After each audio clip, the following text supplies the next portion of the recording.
Bismillahirrahmanirrahim. Sebelum kita mulai, kita bacakan Al-Fatihah. Ila hadratin Nabil Mustafa Muhammadin sallallahu alaihi wasallam. Al-Fatihah.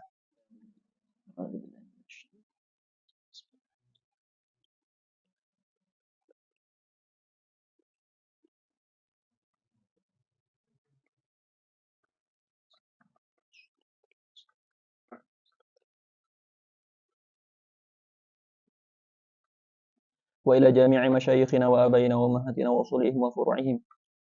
Khususan ila Imam al-Haramain Abdul Malik ibn Abdullah al-Juwaini. Al-Fatihah. A'udzubillahi minasyaitonir rajim.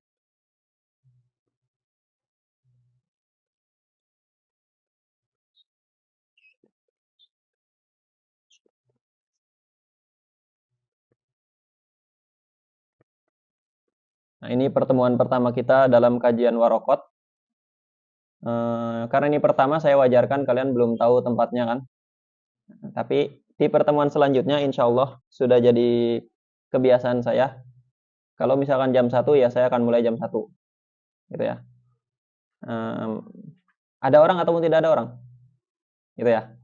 Mungkin ya saya mulai jam 1 lewat 10 menit nggak masalah ya. Jadi insya Allah kedepannya akan seperti itu. Saya akan insya Allah tepat waktu. Kecuali kalau ada afat samawiyah. Kecuali kalau ada hal-hal yang di luar kendali. Jadi insya Allah jam 1 lewat 10 lah insya Allah kita mulai. Atau paling lambat-lambatnya saya berangkat dari rumah jam 1. Ya. Bismillahirrahmanirrahim. Kita akan baca matan Waraqat tulisan Imam Al-Haramain. Seperti biasa, sebelum belajar suatu kitab, tentu kita harus membahas beberapa hal terkait kitab tersebut. Pertama, matan Waraqat ini ditulis dalam ilmu usul fikih. Matan Waraqat itu mubtadi bagi usul fikih. Ya. Poin pertama yang ingin saya singgung adalah apa yang disampaikan oleh Asy-Syaikh Fauzi Konate. Beliau mengatakan la yalzam min kaunil kitabi maktuban lil mubtadi fi fannin muayyan ay yakuna maktuban lil mubtadi fi mutlaqil ulum. Ya. La yalzam min kaunil kitab maktuban lil mubtadi fi fannin muayyan kaunuhu maktuban lil mubtadi fi mutlaqil funun. Jadi ini memang matan mubtadi bagi seorang pelajar usul fikih. Tapi bahasa mudahnya, usul fikih bukan ilmu mubtadi. Ngerti nggak tuh? Nah, memang ini mubtadi untuk pelajar usul fikih. Tapi usul fikih bukan ilmu mubtadi dalam artian bukan ilmu yang bisa dipelajari oleh mereka yang kosong sekali dari ilmu-ilmu lain. Makanya saya tulis di situ di Google Form itu ilmu mantik dan ilmu bayan. Ilmu mantik nanti cuman tidak akan terlalu terasa mungkin ya. Cuman bagi kawan-kawan yang belum mempelajari ilmu itu sambil dikejar. Sambil dikejar ya. Sambil mendengarkan misalkan rekaman-rekaman masyayikh atau para senior-senior yang bahas ilmu mantik dan ilmu bayan. Tapi saya akan jelaskan sebisa mungkin supaya ramah bagi telinga semua orang. Ngerti nggak? Nah gitu ya. Ilmu usul fikih itu faidah selanjutnya yang akan saya singgung mengenai ilmu usul fikih adalah Allah Subhanahu wa taala itu mengatakan dalam Al-Qur'an inna nahnu nazzalna dzikra wa inna lahu lahafizun. Jadi Allah menurunkan Al-Qur'an dan Allah akan menjaga Al-Qur'an. Dr. Mahmud Abdurrahman beliau mengatakan menjaga Al-Quran itu dari dua sisi. Sisi pertama, menjaga bacaan Al-Quran. Sisi kedua adalah membaca pemahaman Al-Quran. Jadi penjagaan dari sisi bacaan dan penjagaan dari sisi pemahaman. Paham gak tuh? Ada dua. Penjagaan dari sisi bacaan itu ya, hifzul Quran min haitsun nas. Hifzul Quran min haitsun nas. Itu merupakan tugas yang diemban oleh ulama qiraat, ulama qurra yang meriwayatkan Al-Qur'an harfan-harfan dari Rasulullah sampai ke telinga kita sekarang. Jelas nggak tuh? Jadi Al-Quran itu dijaga dari segi teksnya, dari segi keaslian teksnya, dari segi bacaannya itu dijaga oleh para qurra. Makanya Quran ini sampai kepada kita, apa yang kita baca itu yakin 100% itu juga yang dibaca oleh Rasulullah Shallallahu Alaihi Wasallam. Kenapa? Karena teksnya itu sendiri dijaga. Jelas ya? Itu jagaan pertama. Hifzul Quran yang pertama. Hifzul Quran yang kedua adalah dari segi pemahaman. Hifzul Quran dari segi pemahaman ini tugas fuqaha dan usuliyun. Jelas nggak tuh? Tugas fuqaha dan orang-orang yang belajar usul fikih. Nah, jadi tugas fuqaha itu menjaga supaya pemahaman terhadap Al-Quran tidak salah. Tugas usuliyun itu menjaga pemahaman Al-Quran supaya orang bisa memahami Al-Quran dengan cara yang benar. Itu faidah selanjutnya. Jadi ilmu usul fikih ini adalah, kalau kita belajar ilmu usul fikih, hadirkan dalam hati kita bahwa kita sedang mengemban tugas berat, yaitu menjaga pemahaman terhadap Al-Quran. Sehingga tidak semua orang yang komentar tentang Quran, pemahamannya diterima. Kalau pemahamannya sesuai dengan kaidah usul fikih, diterima. Kalau tidak sesuai, ya tidak diterima. Gitu ya. Ada sebagian orang mengatakan Quran itu yang benar hanya yang Makkiyah saja. Madaniyah itu tafsiran bagi Makkiyah dengan konteks di Madinah. Jelas nggak tuh? Itu ada syubhat seperti itu di zaman sekarang. Nah, bukan zaman sekarang, sudah lama malah. Nah, jadi Quran itu ada Makkiyah, ada Madaniyah. Ada yang mengatakan Quran asli itu yang Makkiyah itu. Kenapa? Karena itu yang bicara kaidah universal agama Islam. Adapun Madaniyah itu penafsiran yang sifatnya kontekstual, yang cocok dengan Madinah saja atau di zaman itu saja. Jadi di zaman sekarang yang penting kita pegang yang Makkiyahnya, kita terapkan di zaman sekarang meskipun berbeda dengan Quran yang ayat-ayat yang ada di Madinah, Madaniyah, tidak masalah. Ada pemahaman seperti itu. Ya, itu benar atau tidak? Nah, enggak, dalam usul fikih kita paham Quran itu semuanya hujjah. Jelas ya? Jadi saya ulang lagi. Pertama, hifzul Quran itu minal janibain. Al-janibul awal, hifzul Quran min haitsu nassuhu wa dhabtuhu. Nah, penjagaan Quran dari segi nasnya, teksnya, keaslian teksnya itu merupakan amanah yang diemban oleh para qurra. Yang kedua adalah hifzul Quran min haitsu al-fahm wal istinbat. Ini adalah amanah yang diemban oleh fuqaha dan usuliyun supaya pemahaman terhadap Quran itu pemahaman yang benar. Jelas nggak tuh? Nah, jadi dari sini kita paham usul fikih itu adalah ilmu yang fungsinya adalah istinbat. Usul fikih ini ilmu yang fungsinya adalah istinbat. Istinbat itu, kalau kawan-kawan belajar ilmu shorof itu ada huruf zaidahnya, alif, sin, ta. Huruf asliahnya yang mana? Nun, ba, ta. Nabatun. Ya, jadi istinbat itu diambil dari kata nabata. Nabata itu secara lughah makna asalnya apa? Mengambil air dari sumur. Mengambil air dari sumur. Nah, orang ngambil air dari sumur butuh ember nggak? Butuh kan? Butuh talinya nggak? Butuh. Kemudian air di sumur itu ada sumur yang dalam, maka dia mengulurkan embernya harus agak lama tuh. Dan nariknya pun agak lama kan?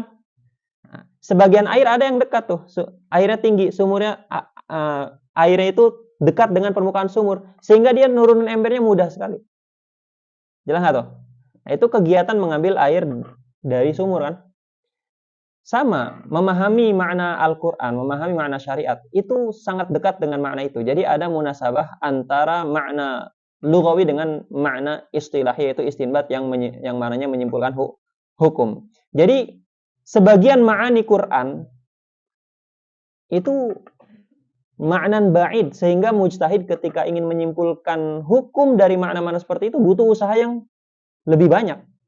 Dia butuh mengulurkan tali yang agak lebih lama, butuh tenaga yang lebih besar gitu ya. Sebagian sumur itu airnya tinggi sehingga dia cukup mudah saja gitu kan. Sama istinbat hukum juga, ada ma'ani ba'idah, ada ma'ani qaribah. Ma'ani qaribah mungkin mujtahid cuman tinggal berpikir sedikit sudah dapat hukumnya. Tapi ma'ani ba'idah mujtahid perlu bazlul juhdi wal wus'i supaya sampai kepada ma'ani yang ba'idah. Jadi seperti itu.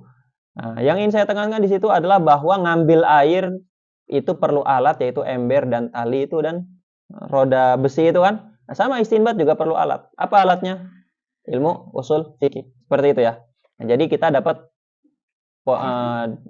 faidah selanjutnya adalah bahwa istinbat diambil dari kata nabata yang artinya apa? Mengambil air dari sumur. Nah, maka amaliyatul istinbat, proses istinbat hukum itu sama seperti orang mengambil air dari sumur. Sebagian makna ada yang jauh, sebagian makna ada yang dekat. Mengambil air perlu ember, maka menyimpulkan hukum juga perlu adawatnya dan alat-alatnya. Jelas ya? Nah, faedah pertama yang tadi kita singgung mengenai hifzul Quran minal janibain. Oke, itu ilmu usul fikih. Selanjutnya, kita bicara seputar Imam Al-Haramain. Imam Haramain, siapa beliau? Imam Haramain namanya adalah Abdullah bin Syekh Abi Muhammad Abdul Malik bin Syekh Abi Muhammad Abdullah bin Yusuf bin Muhammad Al-Juwaini. Wafatnya tahun 478. Siapa namanya? Abdul Malik bin Syekh Abi Muhammad Abdullah ibn Yusuf ibn Muhammad Al-Juwaini. Wafat 478 Hijriah. Jadi itu nama asli Imam Haramain, harus dihafalkan. Kita menghafalkan bersama. Abdul Malik bin Syekh Abi Muhammad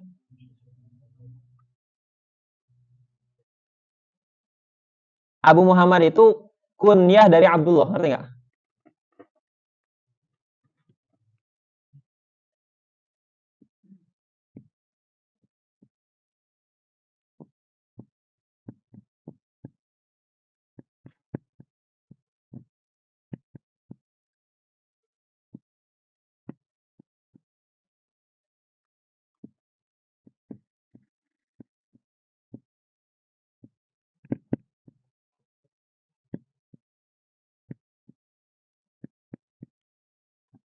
Jadi nama beliau adalah Abdul Malik. Nama ayah beliau adalah Abdullah. Cuman Abdullah ini punya kunyah yaitu Abu Muhammad. Imam Haramain wafat tahun 478 Hijriah. Imam Haramain itu disifati oleh Al-Imam Al-Hattab di kitab Qurratul Ain sebagai ahad ashabil wujuh dalam madhab Imam Syafi'i. Jadi sekarang kita bicara Imam Haramain dari segi ilmu fikih. Imam Haramain dalam ilmu fikih. Kata Imam Al-Hattab,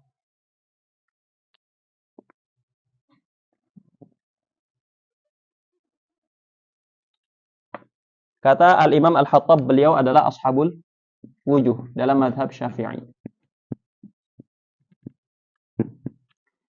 Siapa itu ashabul wujuh?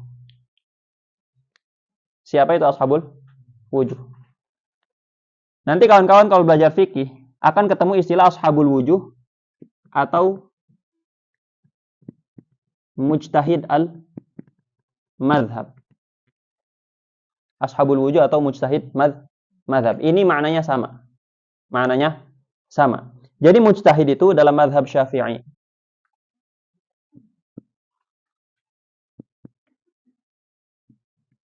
Ada dua tafsilan. Tafsilan pertama, qadara ala tarjihi wa takhrij dunal istinbat.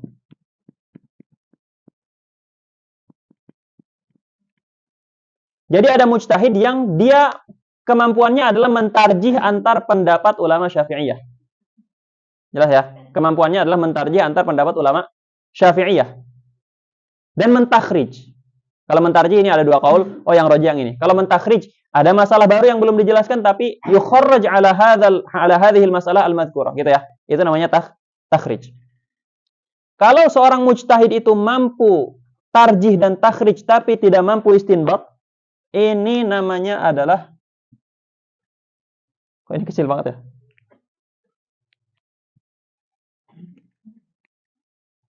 Ini namanya adalah mujtahidul fatwa.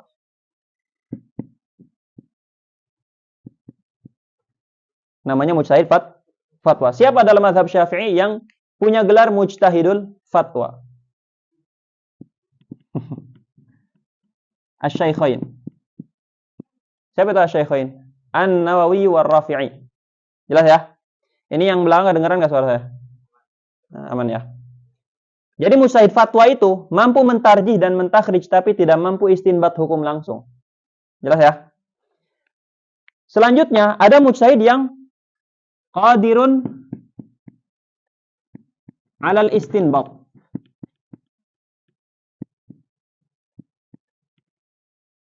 Ini ada dua rincian. Rincian pertama, min qawaidi imamihi. Jadi dia mampu istinbat, tapi istinbatnya itu pakai kaidah ulama lain. Atau istinbatnya itu antar nusus ulama lain, nusus imamnya atau kaidah imamnya gitu ya. Ada yang mampu istinbat langsung minal Qur'ani was sunnah.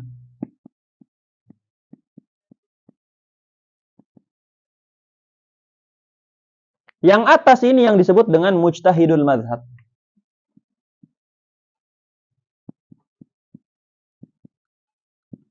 Yang bawah ini yang disebut dengan mujtahid mutlak. Paham gak nih?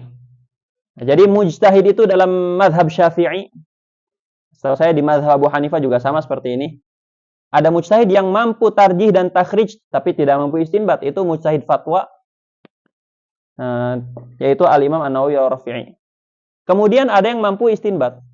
Ketika dia mampu istinbat, dilihat istinbatnya, apakah istinbatnya pakai kaidah dia sendiri atau pakai kaidah orang lain. Kalau pakai kaidah orang lain, pakai kaidah imamnya, atau istinbatnya antar nusus imamnya, maka itu adalah mujtahidul madhab atau bahasa lainnya adalah ashabul wujuh. Tapi kalau istinbatnya itu langsung dari Al-Quran dan hadis menggunakan kaidah dia sendiri, nah, itu yang disebut dengan mujtahid mutlak.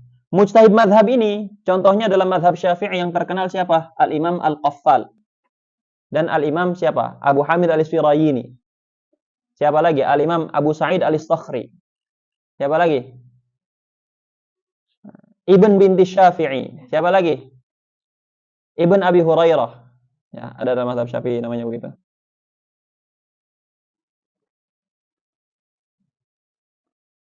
Siapa lagi? Banyak di mazhab Syafi'i ashabul wujuh itu ya. Nah, jadi sekarang kita paham apa itu mujtahid mazhab dan Imam Haramain letaknya di mana. Kemudian di sini mujtahid mutlak itu terbagi dua. Ada mutlak mustaqil. Ada mutlak muntasib. Mutlak mustaqil itu siapa? Al-Imam Asy-Syafi'i. Dia sampai pada derajat ijtihad mutlak dan mustaqillun bimadhabi nafsihi. Dia punya madhab sendiri. Gitu ya. Ada mutlak tapi muntasib. Dia sebetulnya sudah sampai tingkatan ijtihad tapi nasaba nafsahu ila madhabin muayyan.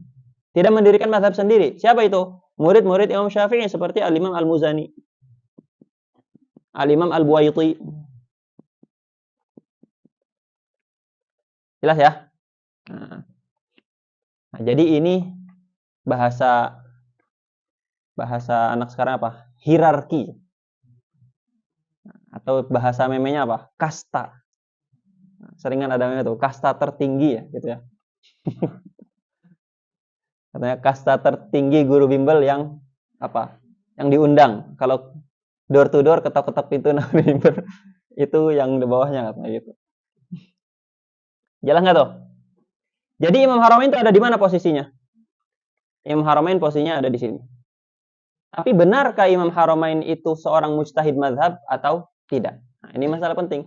Jadi Al-Imam Al-Hattab di Qurratul Ain mengatakan Imam Haramain adalah ashabul wujuh atau mujtahid mazhab Syafi'i kan gitu ya? Nah, Imam Haramain, apakah beliau mujtahid mazhab atau bukan? Itu ada perbedaan pendapat antar ulama Syafi'iyah. Perbedaan pendapatnya ini antar dua golongan. Golongan pertama itu Ibn Shalah dengan Asy-Syaikhain. Ibn Shalah dengan Asy-Syaikhain mengatakan Imamul Haramain dan Al-Imam Al-Ghazali, dua orang nih yang ada khilaf. Imam Haramain dan Al-Imam Al-Ghazali. Imam Haramain dan Al-Imam Al-Ghazali menurut Ibn Shalah dengan Asy-Syaikhain An-Nawawi wa Rafi'i, menurut tiga orang ini Imam Haramain dan Imam Ghazali itu balagha rutbata al-ijtihad al-madhhabi. Jadi mereka berdua seorang mujtahid madhab. Jelas ya? Menurut Ibnu Rif'ah, siapa itu Ibnu Rif'ah? Ibnu Rif'ah itu gurunya Taqiyuddin As-Subki. Taqiyuddin As-Subki itu bapaknya Tajuddin As-Subki. Bapaknya Bahauddin As-Subki. Menurut Ibnu Rif'ah, Imam Haramain dan Al-Ghazali bukan mujtahid madhab. Jelas ya? Nah, jadi dari sini kita paham bahwa Imam Haramain disifati sebagai mujtahid madhab itu pendapat daripada Asy-Syaikhain dengan Ibnu Shalah. Jelas sampai sini ya? Oke. Nah.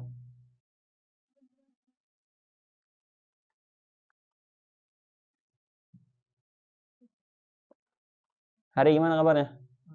Sehat ya?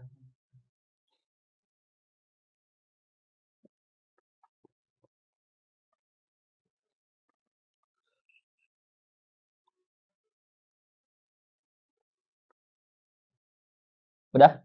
Jelas? Lanjut? Lanjut nggak nih? Oke, Imam Haramain diberi lakab Imamul Haramain. Imamul Haramain. Al-Haramain itu apa? Makkah dengan Madinah.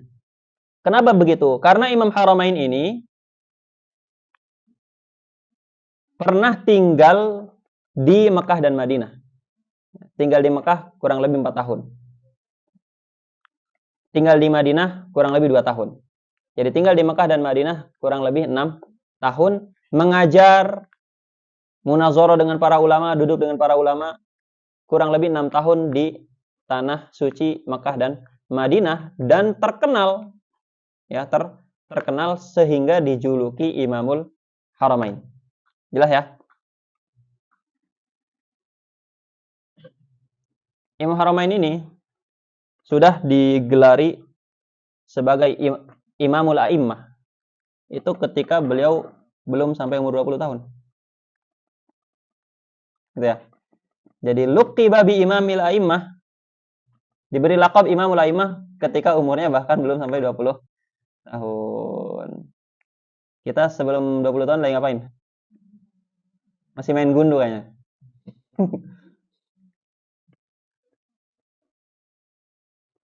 Dan beliau ketika abahnya itu meninggal ketika umur beliau umur 20 tahun. Beliau sudah duduk menggantikan bapaknya di umur 20 tahun. Ya Allah. Jelas ya? Kemudian di antara sifat-sifat yang ingin saya kutip di sini mengenai Imam Haramain adalah Imam Haramain ini dikenal sebagai orang yang tidak merasa gengsi untuk istifadah dengan siapapun orangnya. Ya, Imam Haramain punya murid namanya Abdurrahim Al-Qushairi. Abdurrahim Al-Qushairi itu muridnya Imam Haramain. Tapi Imam Haramain ini mengkhususkan hari-hari tertentu, bikin jadwal khusus supaya beliau ngaji sama Abdurrahim Al-Qushairi. Ini disebutkan oleh Tajuddin As-Subki di kitab Tabaqatus Syafi'iyah Al-Kubra. Tapi bukan di biografi Imam Haramain, di biografi Abdurrahim Al-Qushairi. Jadi di biografi Abdurrahim Al-Qushairi disebutkan bahwa Imam Haramain itu punya jadwal khusus, di situ beliau ngaji ke muridnya Abdurrahim Al-Qushairi. Ngaji apa? Ngaji faraid dan ngaji faraid waswaya seperti ya. Apa cukup sampai di situ? Kalau sampai di situ doang tawadunya kurang kelihatan. Imam Haramain di kitab-kitab fikihnya seperti Nihayatul Matlab di bab wasiyah menukil pendapat-pendapat muridnya. Jadi pendapat Abdurrahim Al-Qushairi itu meskipun muridnya dikutip di karya-karyanya. Abdurrahim Al-Qushairi berpendapat seperti ini gitu ya. Nah, jadi ngaji juga ke muridnya. Bukan sekedar ngaji tapi dikutip juga tuh kalau muridnya di kitabnya. Malah sebagian orang yang menuliskan biografi Imam Haramain mengatakan Imam Haramain itu balagha fit tawadhu' hatta shara ka'annahu yastahzi'u nafsahu. Jadi saking tawadunya orang bakal ngira seperti dia menghinakan dirinya sendiri gitu. Itu seputar Imam Haramain. Dikutip nama muridnya. Kalau kita kan sekarang enggak. Postingan orang di Kompas dan ya sudah di-share aja langsung kan seolah-olah itu omongan kita kan.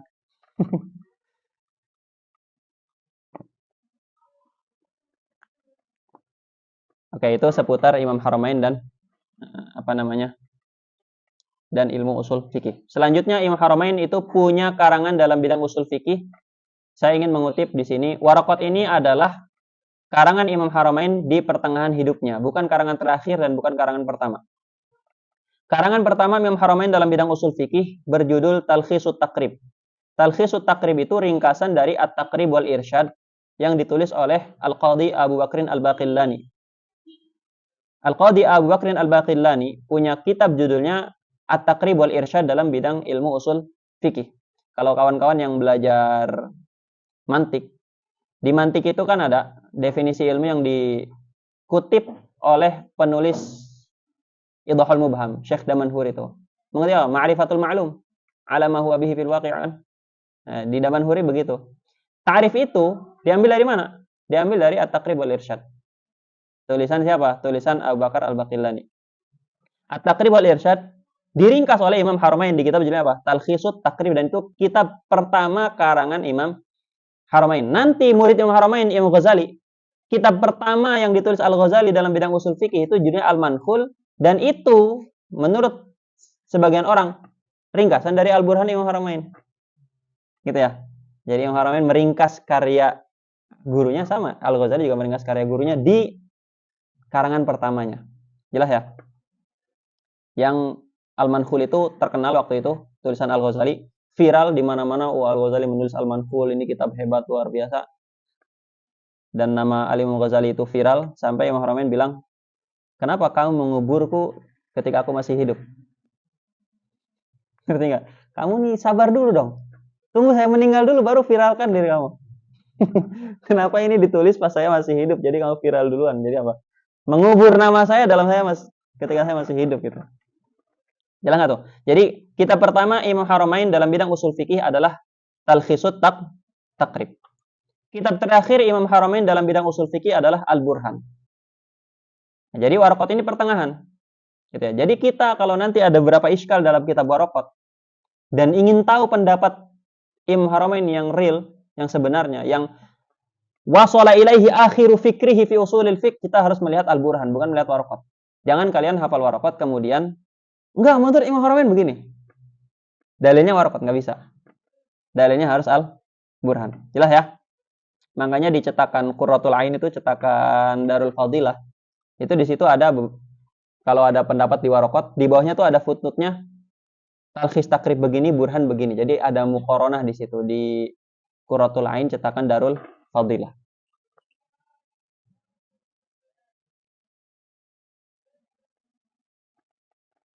Jelas nggak tuh?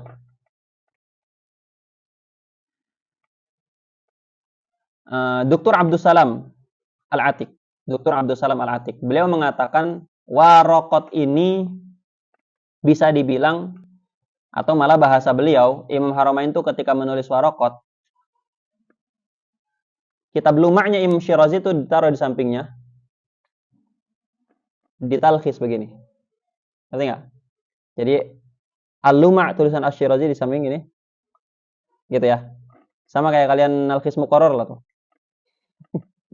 Tapi talkhisan beliau jadi begini. Talkhisan kita kan udah dijual. Untung kalau ada yang mau beli. Gitu ya.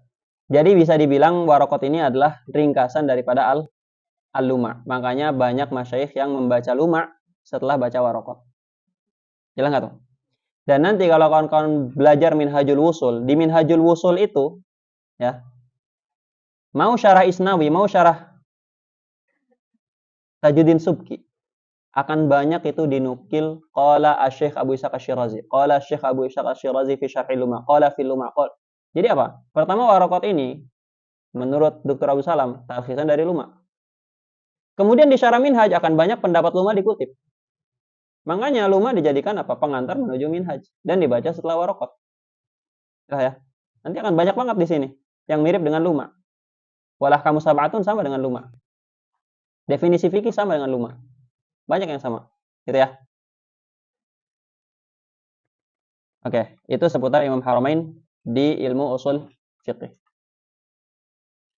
Kemudian tadi kita sudah singgung Imam Haramain di kitab di ilmu fikih, beliau sebagai ashabul wujuh, dan mungkin pelajar fikih tidak asing Imam Haramain itu ya sebagai penulis Nihayatul Matlab fi Dirayatil madhab.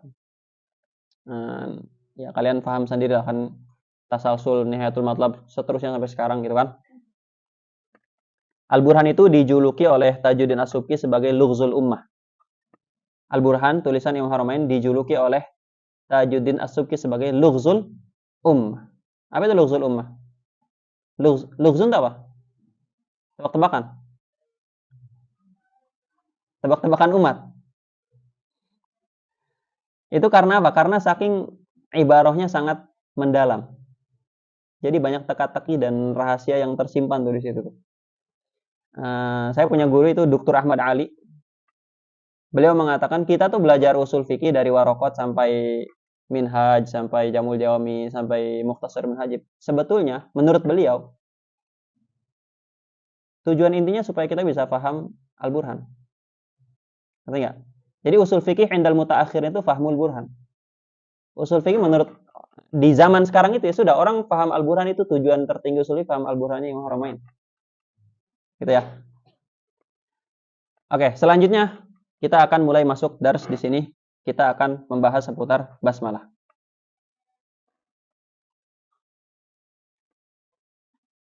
Mana ini hapusnya? Terbang ya. Perlu difoto nggak ini?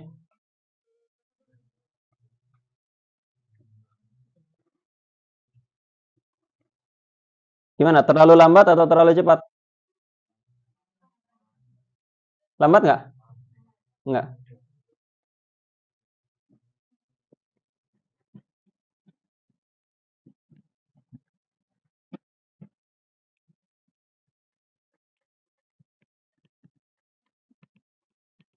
Ini boleh kan di sini bercanda-bercanda? Takutnya di Bizantium nggak boleh ada bercandanya gitu kan?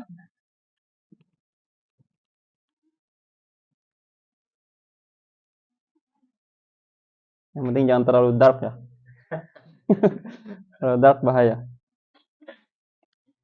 Oke, kita akan membahas seputar Waraqat dimulai dengan Bismillahirrahmanirrahim. Gitu kan? Seperti biasa, belajar apapun pasti ada dimulai dengan Bismillahirrahmanirrahim. Jadi kita akan bicara seputar Bismillahirrahmanirrahim. Saya ingin mengupas seputar muta'alaq basmalah ya. Bagi beberapa orang mungkin sudah pernah bahas ini.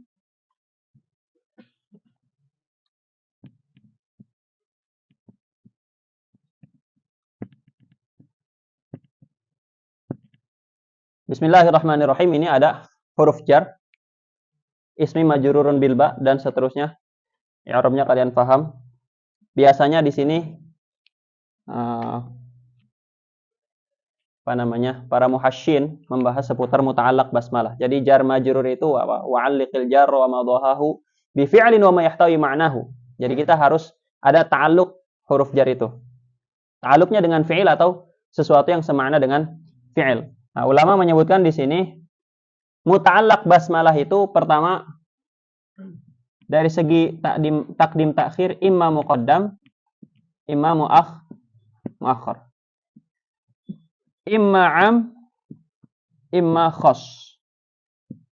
Kemudian imma fi'il, imma isim. Kalau muqaddam berarti kita kasih contoh abtadi'u bismillahirrahmanirrahim, gitu ya. Oh, berarti dia muta'allaqnya di sini abtadi'u bismillahirrahmanirrahim, gitu kan. Kalau muakhar, oh berarti bismillahirrahmanirrahim abtadi'u. Gitu ya. Itu maksud muakhar di sini. Selanjutnya am. Am itu umum.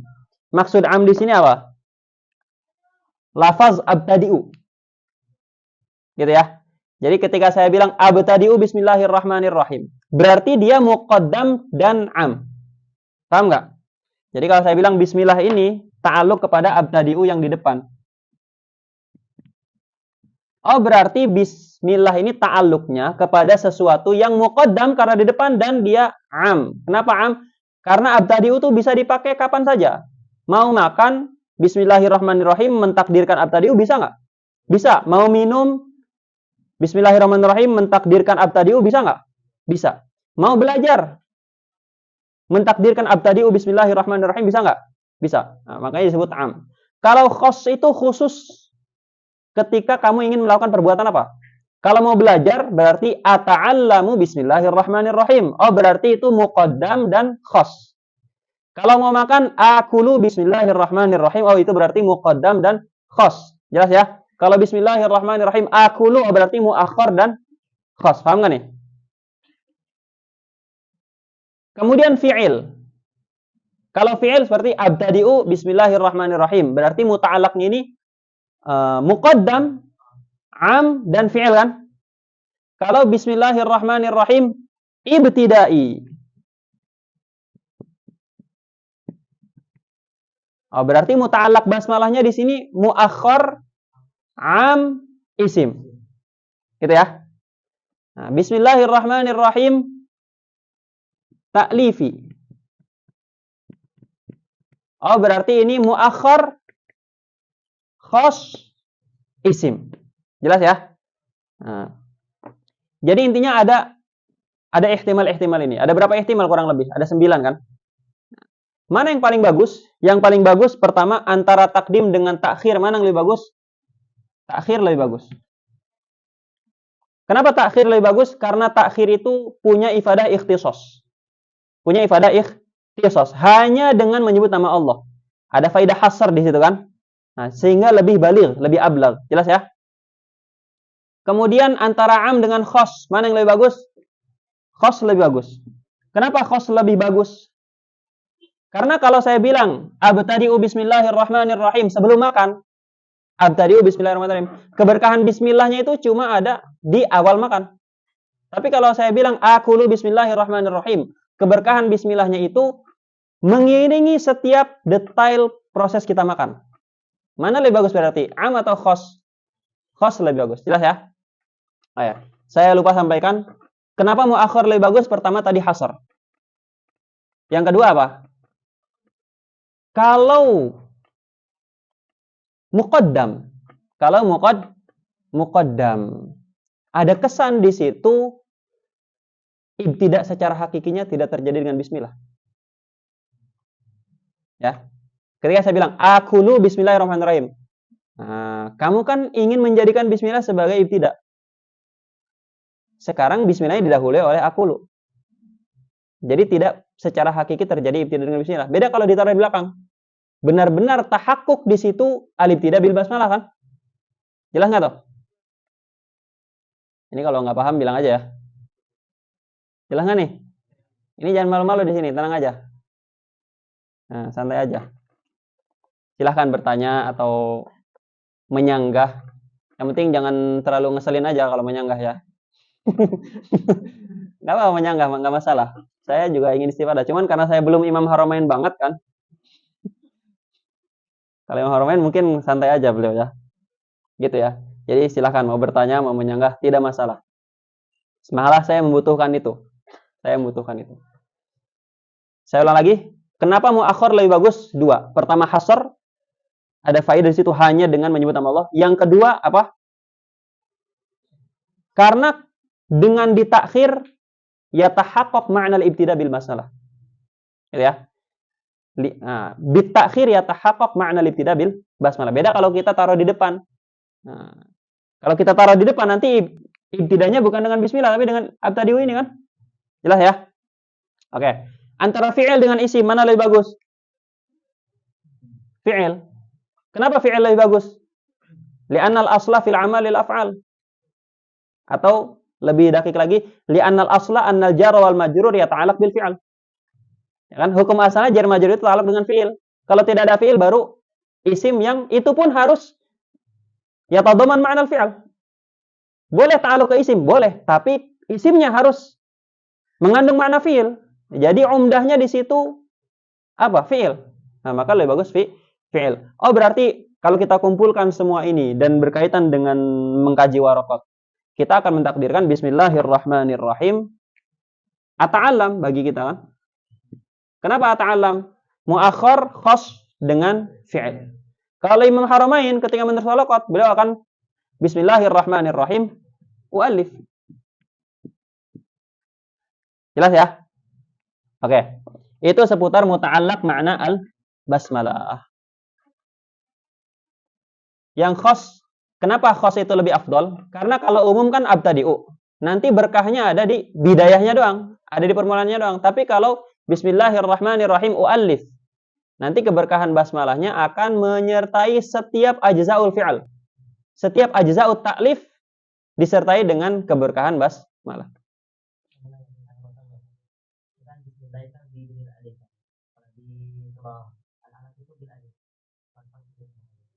Bedanya adalah di bismillahirrahmanirrahim itu ada kathratul isti'mal. Karena bismillah ini yaktsuru isti'maluhu. Sehingga alifnya dibuang. Tapi yang di surah Al-Alaq itu bismi rabbik. Susunan bismi rabbika itu la yaktsuru isti'maluhu. Jadi tidak ada kathratul isti'mal. Itu yang saya hafal. Illat alif itu dibuang adalah kathratul isti'mal. Maka dari itu kalau lafaznya bismillah itu alifnya dibuang karena kathratul isti'mal. Tapi lafaznya ketika diganti bukan bismillah, bismi rabbika, alifnya tidak dibuang. Jelas ya?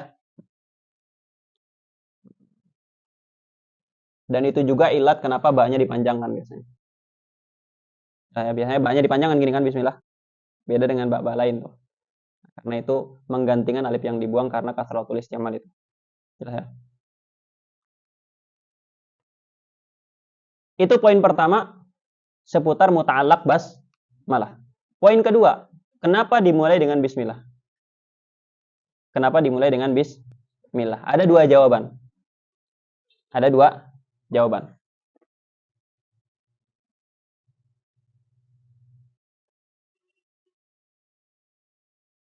Jawaban pertama, iqtidaan birasmil mushaf. Mengikuti susunan mushaf.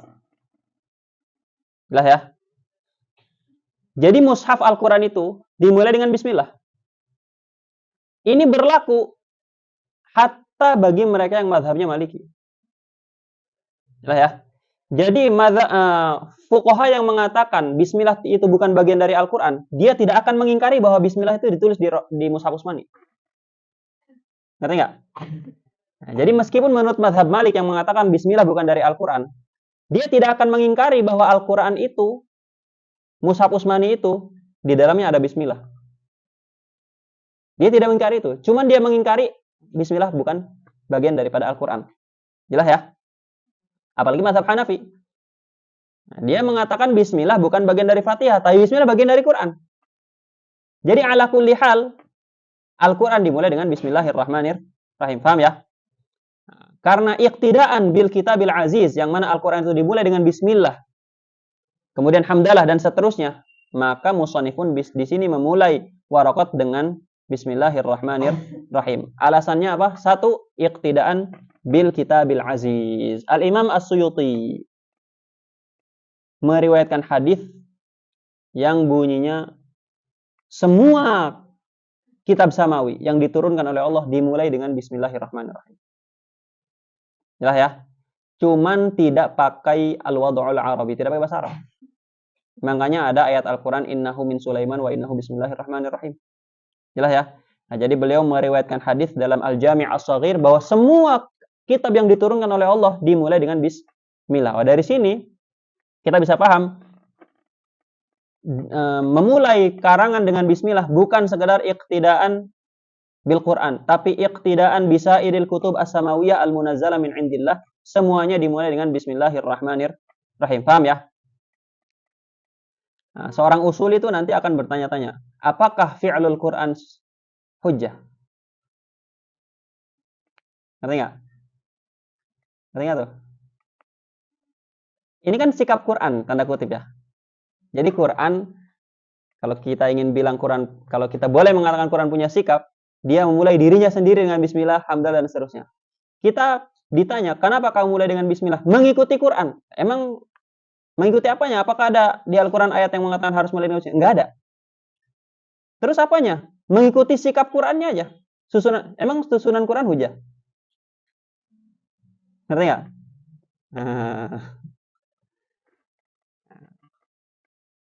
Itu perlu dipertanyakan. Tapi bisa dibilang, dan itu tidak ada di kitab-kitab usul fikih, tidak ada keterangan Soni'ul Quran hujjah. Ya kan? Isi Quran hujah, tapi soni'uhu, tartibuhu, apakah itu hujah? Enggak ada di kitab-kitab usul fikih, tapi kita bisa melihat itu dari sikap para ulama. Bisa melihat itu dari sikap para ulama. Dilihat dari mana? Di antara sikap Quran. Quran itu ketika mensyariatkan hukum akan berproses. Dari yang ringan dulu kemudian jadi berat. Gambarannya dalam tahrimul khamar, riba. Dari situ ulama mengambil pemikiran tadarruj dalam mengajarkan kitab. Ya. Jelas nggak tuh? Atau sikap Quran lain, Al-Quran diturunkan perlahan-lahan, tidak langsung sekaligus. Nah, bisa dibilang dari situ juga ulama mengambil pemikiran ngaji harus tadarruj. Jadi tidak ditulis di kitab usul fikih, tapi bisa dilihat dari sikap para ulama, dan itu sikap semua ulama. Dan itu bisa dibilang ijma, ya kan? Seperti itu dijelaskan oleh Dr. Mahmud. Jadi alasan pertama kenapa mulai dengan bismillah, iqtidaan bil kitabil aziz bal bisairil kutub as-samawiyah al-munazzalah binaan ala ma rawahu al-hafiz as-suyuti fil jami' as-saghir, mengatakan bahwa semua kitab samawiyah dimulai dengan bismillahirrahmanirrahim. Alasan pertama. Alasan kedua apa? Alasan kedua adalah mengamalkan hadis kullu amrin dzibalin la yubda'u fihi bismillahirrahmanirrahim fahuwa aqta' abtar ajzam. Jadi hadis ini bukan dalil pertama, hadis ini dalil kedua. Dalil pertamanya apa? Mengikuti sikap Al-Quran. Dan itu dalil yang kuat.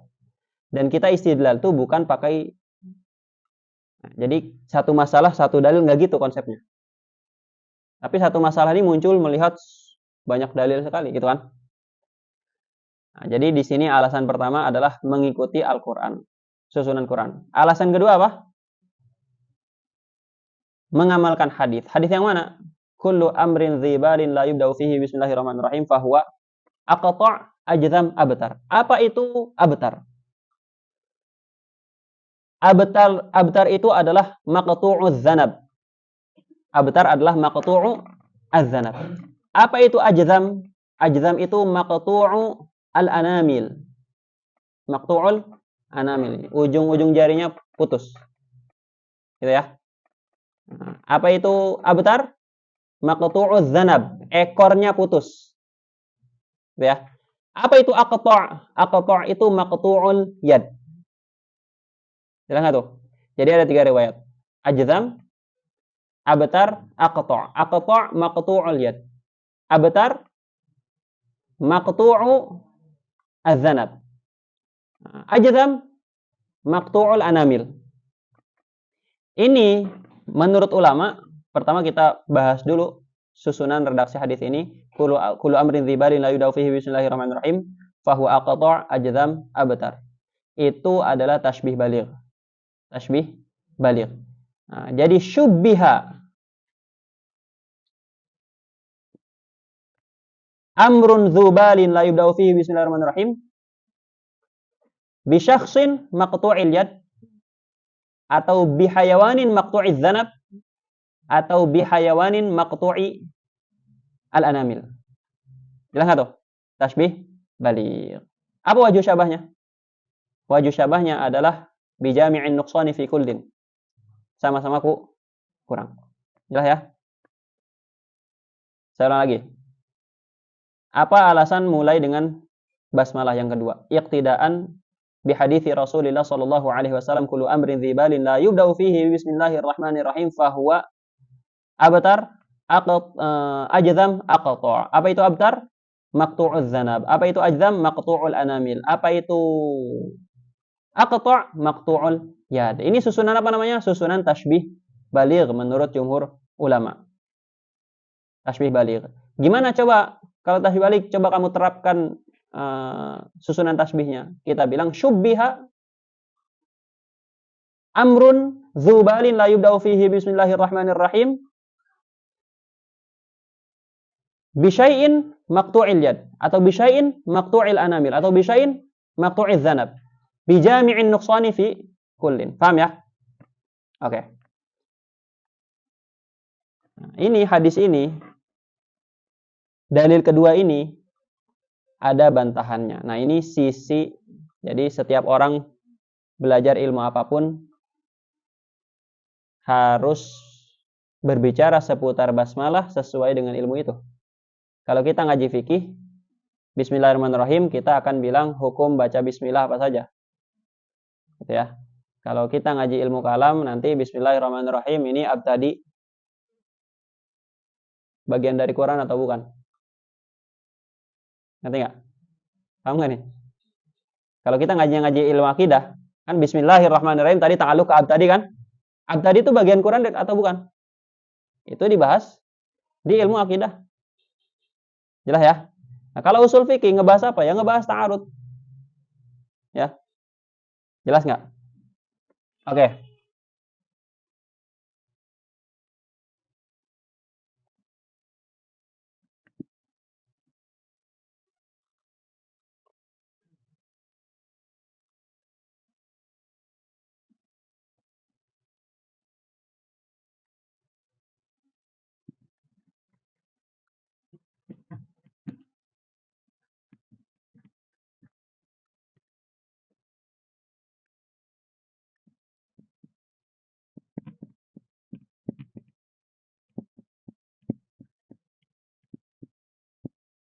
Alasan kedua, amalan bi hadisi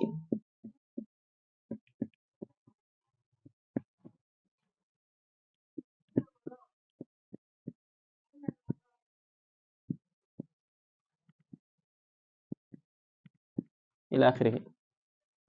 Nah, kita bilang tadi dalil kedua ini dibantah oleh sebagian ulama. Apa bantahannya? Bantahannya adalah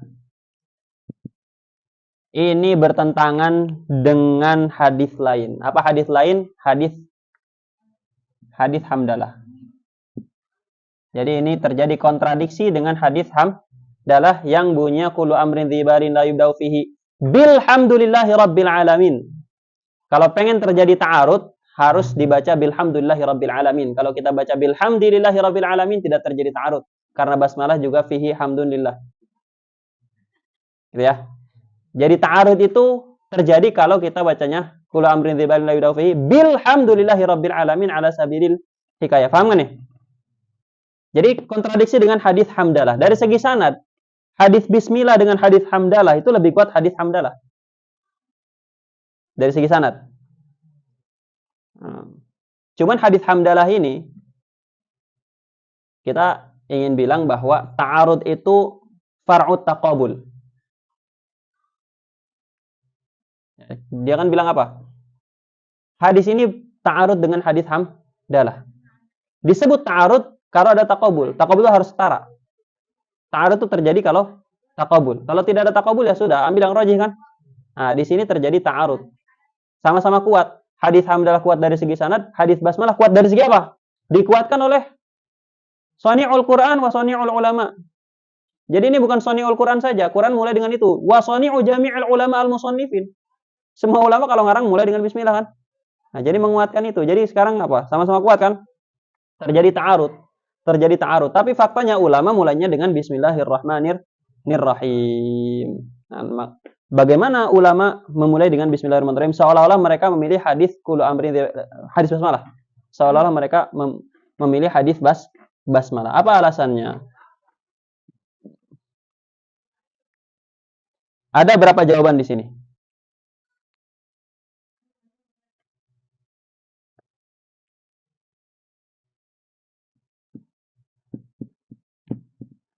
Paham ya ininya? Ta'arudnya. Saya ulangi lagi deh. Jadi hadis basmalah ini bertentangan dengan hadis hamdalah. Kenapa bertentangan? Karena mereka setara. Kenapa setara? Karena sama-sama kuat. Hamdalah kuat dari segi sanad. Basmalah kuat dari segi dia dikuatkan oleh amalul Quran wa amalul ulama. Kullihim ajma'in. Gitu kan? Bahkan amal Rasulullah menulis surat beliau dimulai dengan bismillahirrahmanirrahim. Jelas nggak tuh? Amalul anbiya. Nabi Sulaiman mulai dengan bismillahirrahmanirrahim. Jelas ya? Jadi setara tuh.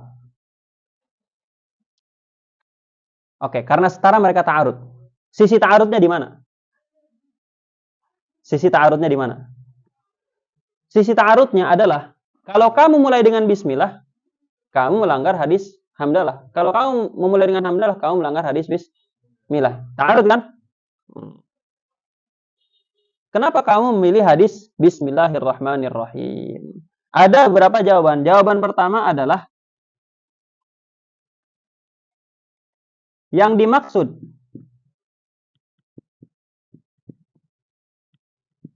dengan hamdalah dalam hadis itu adalah az-zikr. Jelas ya? Jadi yang dimaksud dengan kullu amrin dzibalin la yudau fihi bilhamdillahi rabbil alamin. Bukan sekedar hamdalah. Walhamdalah juga. Wal basmalah. Jadi dalam hadis ketika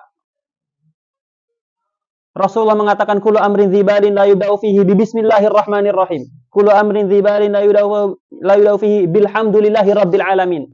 Yang dimaksud oleh Rasulullah bukan khususul basmalah dan bukan khususul hamdalah, melainkan mutlak zikir. Kenapa? Karena ada hadis lain yang bunyinya kullu amrin dzibalin la yudau fihi bizikri atau bizikrillah fahuwa aqta'. Paham enggak nih?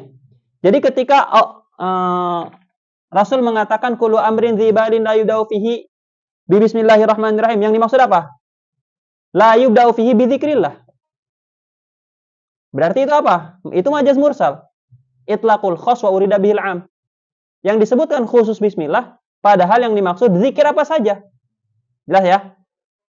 Mana qarinahnya? Qarinahnya hadis lain. Paham enggak tuh? Dan ketika Rasulullah mengatakan kullu amrin dzibalin la yudau fihi bilhamdulillahi rabbil alamin, atlaqal khas, yaitu alhamdulillahi rabbil alamin, wa arada bihi al-am, yaitu zikir apa saja. Paham ya? Apa qarinahnya? Qarinahnya adalah hadis lain. Kullu amrin dzibalin la yudau fihi bizikrillah. Paham enggak nih? Oke. Ada masalah di sini. Apa masalahnya? Ya sudah, kalau yang dimaksud bismillah adalah zikir. Kalau yang dimaksud bismillah di hadis bismillah itu zikir. Dan yang dimaksud hamdalah di hadis hamdalah adalah zikir. Kenapa kamu milih zikirnya pakai bismillah? Kenapa kamu enggak milih zikirnya pakai hamdalah? Padahal yang satu sanadnya lebih sahih. Paham ya? Apa murajihnya? Murajihnya adalah shani'ul Quran. Jelas ya? Saya ulang lagi nih. Oke, bismillah maksudnya zikir. Hamdalah di hadis hamdalah maksudnya zikir. Ya kan? Berarti kalau saya memulai dengan bismillah, saya juga mengamalkan hadis hamdalah. Kalau saya memulai dengan hamdalah, saya juga mengamalkan hadis bismillah kan? Dua-duanya sama. Dari segi menggugurkan tuntutan hadis yang lain kan? Sama dari sisi itu kan? Ya sudah, kalau sama, harus ada murajih. Kenapa kamu mulainya dengan bismillah? Kenapa tidak dengan hamdalah? Paham ya? Jawabannya apa? Mengikuti urutan Quran. Jadi di sini urutan Quran bukan jadi dalil tapi jadi murajih. Paham ya? Ngerti nggak nih? Oke.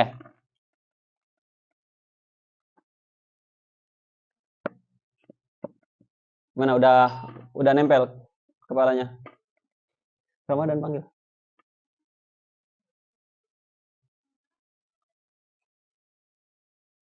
Paham ya? Mau istirahat dulu apa lanjut?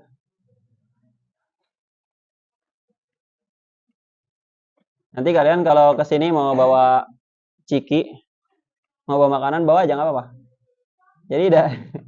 Jadi hadir di sini kalian sambil makan pun nggak masalah. Ya, yang penting jangan berisik aja. Jangan buka prime-nya tuh kalian.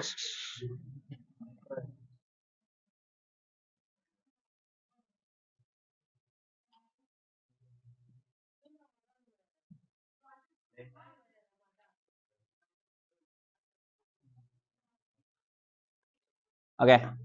Ulang lagi ya. Jadi kita punya masalah di sini. Apa masalahnya? Ada hadis bismillahirrahmanirrahim yang diamalkan musannif. Tapi hadis ini bertentangan dengan hadis lain, yaitu hadis alhamdulillahirabbil alamin. Kenapa musannif malah milih hadis bismillahirrahmanirrahim? Jawabannya adalah mengamalkan hadis bismillah sama dengan mengamalkan hadis hamdalah. Mengamalkan hadis hamdalah sama dengan mengamalkan hadis bismillah. Kenapa begitu? Karena yang dimaksud dengan bismillah bukan khusus bismillah tapi zikir. Yang dimaksud dengan hamdalah bukan khusus hamdalah tapi zikir. Apa qarinahnya? Ini kan majaz itlaqul khas wa urida bihil am. Qarinahnya adalah hadis lain yaitu kullu amrin dzibalin la yubda'u fihi bi dzikrillahir rahmanir rahim fa huwa aqta'. Paham ya? Oke, kalau kita renungkan. Jawaban ini ujungnya adalah hamlul muqayyad 'alal mutlaq. Paham enggak? Jawaban ini ujungnya adalah hamlul muqayyad 'alal mutlaq. Mana muqayyadnya? Alhamdulillah itu muqayyad. Bismillah itu muqayyad. Maksudnya gimana? Maksudnya zikir yang muqayyad bikaunihi bismillah. Zikir yang muqayyad bikaunihi hamdalah. Paham enggak nih?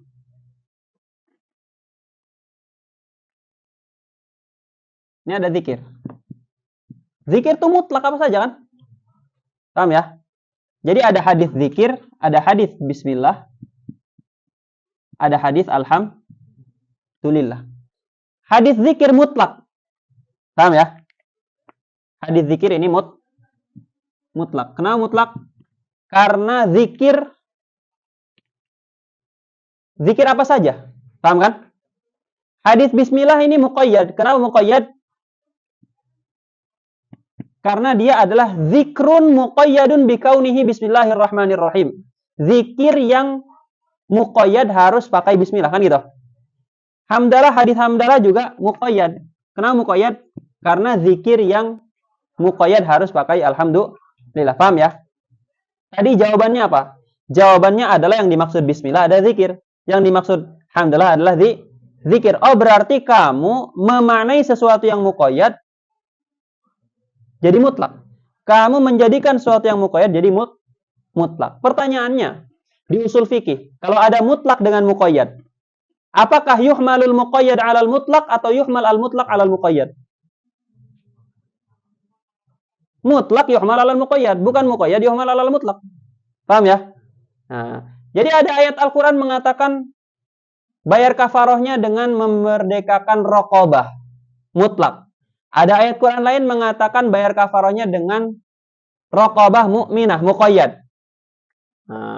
Yuhmal al-mutlaq alal muqayyad. Jelas ya? Jangan mengatakan bahwa yang dimaksud raqabah mu'minah adalah raqabah apa saja. Tapi bilang yang dimaksud raqabah di sini adalah raqabah mu'minah. Paham ya? Jadi kaidah usul fikih menuntut hamlul mutlaq alal muqayyad, bukan hamlul muqayyad alal mutlaq. Sekarang kamu kalau kita ingin bilang ini Imam Haramain, sekarang Imam Haramain sedang hamlul muqayyad 'alal mutlaq, li'annahu hamal al-basmalah 'ala dzikr wa hamal al-hamdalah 'ala dzikr. Udah? Perhatikan di sini. Jadi musonib mulai dengan bismillah, ya kan? Dibantah hadis bismillah bertentangan dengan hadis hamdalah. Dijawab yang dimaksud hamdalah adalah zikir, yang dimaksud bismillah adalah zikir, sehingga mengamalkan bismillah sama dengan mengamalkan hadis hamdalah. Kemudian ketika dibilang kenapa kamu milih basmalah tidak hamdalah, jawabannya adalah mengikuti susunan Al-Quran. Paham sampai sini ya? Oke, selanjutnya. Dijawab lagi apa jawabannya? Jadi jawaban ini dijawab lagi. Yang ini nih, dijawab lagi apa jawabannya? Fihi hamlul muqayyad 'alal mutlaq. Paham ya? Hamlul muqayyad 'alal mutlaq. Apa jawabannya? Jawabannya adalah, kan tadi dia bilang kaidah usul fikih konsekuensinya hamlul mutlaq 'alal muqayyad, bukan hamlul muqayyad 'alal mutlaq, sedangkan kamu sekarang sedang hamlul muqayyad 'alal mutlaq. Dijawab, hamlul mutlaq 'alal muqayyad itu idza kana al-qaidu wahidan. Kalau qaidnya satu. Kalau qaidnya banyak dan saling bertentangan, nggak bisa hamlul mutlaq 'alal muqayyad. Paham nggak nih? Hamlul mutlaq 'alal muqayyad itu, jadi usuliyun ketika mengatakan yuhmalul mutlaq 'alal muqayyad, itu konteks ucapan mereka idza kana al-qaidu wahidan. Adapun kalau qaidnya banyak dan saling bertentangan, tidak bisa hamlul mutlaq 'alal muqayyad. Kenapa? Karena kalau saya, jadi kan ini yang membantah ini, dia pengen zikir yang harus diqayyid. bukan bismillah yang harus diitlak. Gitu kan? Oke, kalau kamu ingin mengqayyid zikir, kamu mau mengqayyid zikir pakai apa? Mau kamu qayyid pakai bismillah apa mau kamu qayyid pakai hamdalah? Kalau dia bilang, kalau dia bilang diqayyid pakai dua-duanya, nggak bisa. Kenapa nggak bisa? Ijtima'un bainad diddain. Bukan mutanaqidain, diddain. Paham ya? Kalau dia pengen bilang diqayyid zikir pakai bismillah, itu namanya tahakkum. Apa tahakkum? Memilih salah satunya tidak pakai murajjih. Paham ya? Paham nggak nih? Nah, ya sudah, tidak ada jalan lain melainkan harus apa? Hamlul muqayyad alal mutlaq. Paham nggak nih? Saya ulang lagi. Jadi hamlul mutlaq alal muqayyad yang diucapkan para usuliyun itu konteksnya idza kanal qaidu wahidan. Adapun kalau qayyidnya banyak tidak bisa hamlul mutlaq alal muqayyad. Harus hamlul muqayyad alal mutlaq. Apa alasannya? Alasannya karena kalau qayyidnya banyak dan yuhmal al mutlaq alal muqayyad, nah, kamu ingin pilih qayyid yang mana? Kalau pilih qayyidnya dua-duanya dipilih bismillah dengan hamdalah, ijtima'un baina ad-diddain. Tapi kalau kamu pilih salah satunya itu tahakkum, maka jalan satu-satunya adalah hamlul muqayyad alal mutlaq. Paham ya? Udah, itu selesai insyaallah diskusi kita seputar hadis seputar bismillahirrahmanirrahim. Nah, itu kadar yang itu kalian harus ulang-ulang. Nanti akan saya ulang lagi di syarah mahalli wa ziyadah. Ya. Bayangkan tuh kalau kalian di pasar ditanya masalah itu dan bisa dengan baik menjelaskan. Kan luar biasa tuh. Nah, itu namanya kita sedang membuat bangunan pemikiran, ya kan? Kita ingin membuat bangunan pemikiran. Caranya ya kita taruh dulu bata satu, kemudian dibangun di atasnya. Seperti itu kan?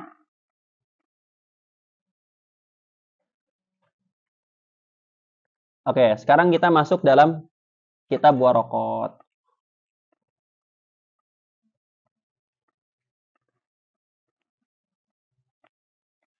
Ini apa namanya? Ini sebetulnya saya tidak ingin menyebutkan ini.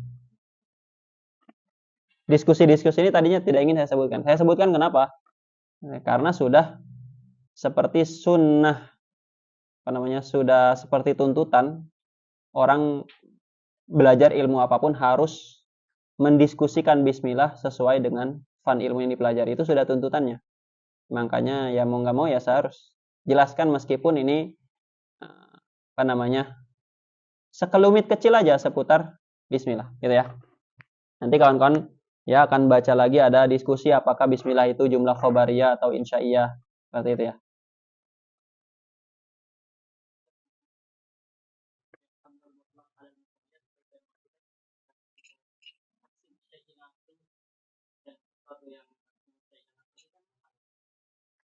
Coba ditakrir maksud taqsimu syai' ila nafsihi di sini.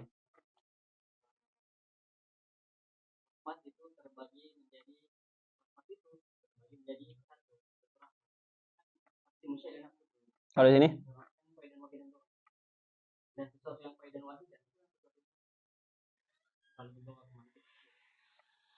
Dan di sini wujud itu di mana? Jelaskan hubungan taqsimu syai'i ila nafsihi bin nisbati ila hadis zikir dengan hadis bismillahirrahmanirrahim. Atau ini deh, yang qaid 1 contohnya raqabah dengan raqabah mukminah. Nah, jadi kan di sini kemungkinan ya Rahmat mentasawurkan raqabah terbagi menjadi dua gitu ya. Yang pertama raqabah, yang kedua raqabah mukminah gitu kan. Jelas nggak tuh? Hah? Ya kan? Jadi beliau ingin mengatakan bahwa hamlul mutlaq alal muqayyad itu ada taksimu syai' ila nafsihi. Kenapa begitu? Karena gini, kita ambil contoh raqabah dengan raqabah mukminah. Di situ kan kesannya raqabah dengan raqabah mukminah. Oh, berarti raqabah terbagi dua. Yang pertama raqabah, yang kedua raqabah mukminah. Nah, itu kan fasid. Kenapa fasid? Taksimu syai' ila nafsihi. Gitu bukan? Gitu bukan? Nah, iya kalau kita katakan bahwa raqabah terbagi dua, raqabah dan raqabah mukminah. Lagi kita ingin bilang raqabah terbagi dua, raqabah ghair mu'minah dengan raqabah mu'minah. Jadi tidak ada taksimu syai' ila nafsihi. Gitu ya. Jadi raqabah terbagi dua, ada raqabah dan raqabah mu'minah. Nah, raqabah di sini bukan mutlak raqabah. Raqabah di sini adalah raqabah ghair mu'minah. Gitu ya. Oke. Lanjut nggak ini? Masih semangat nggak? Bawa prime nggak? Nggak. Gimana nih? Kalian tidak mendukung perkembangan ekonomi Mesir? Prime itu sudah masuk ke rumah saya, bahaya banget. Tiap pulang harus beli prime. Kalau nggak tidurnya di nggak bohong itu ya, bohong.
Oke, selanjutnya kita akan mulai masuk ke dalam kitab waraqat. Tadi kita sudah menjelaskan Bismillahirrahmanirrahim. Itu sudah bagian dari waraqat juga. Selanjutnya di sini musannif memulai dengan mengatakan hadhihi waraqatun tashtamilu ala ma'rifati fusulin min usulil fiqhi.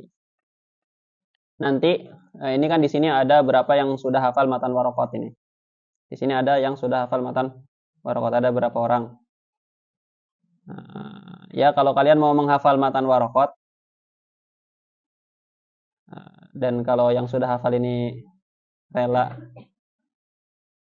untuk dimintai tolong, maksudnya ada yang hafal waraqat kan di sini. Kalau mau setor nanti kita bisa minta tolong ya, Ustaz Rahmat.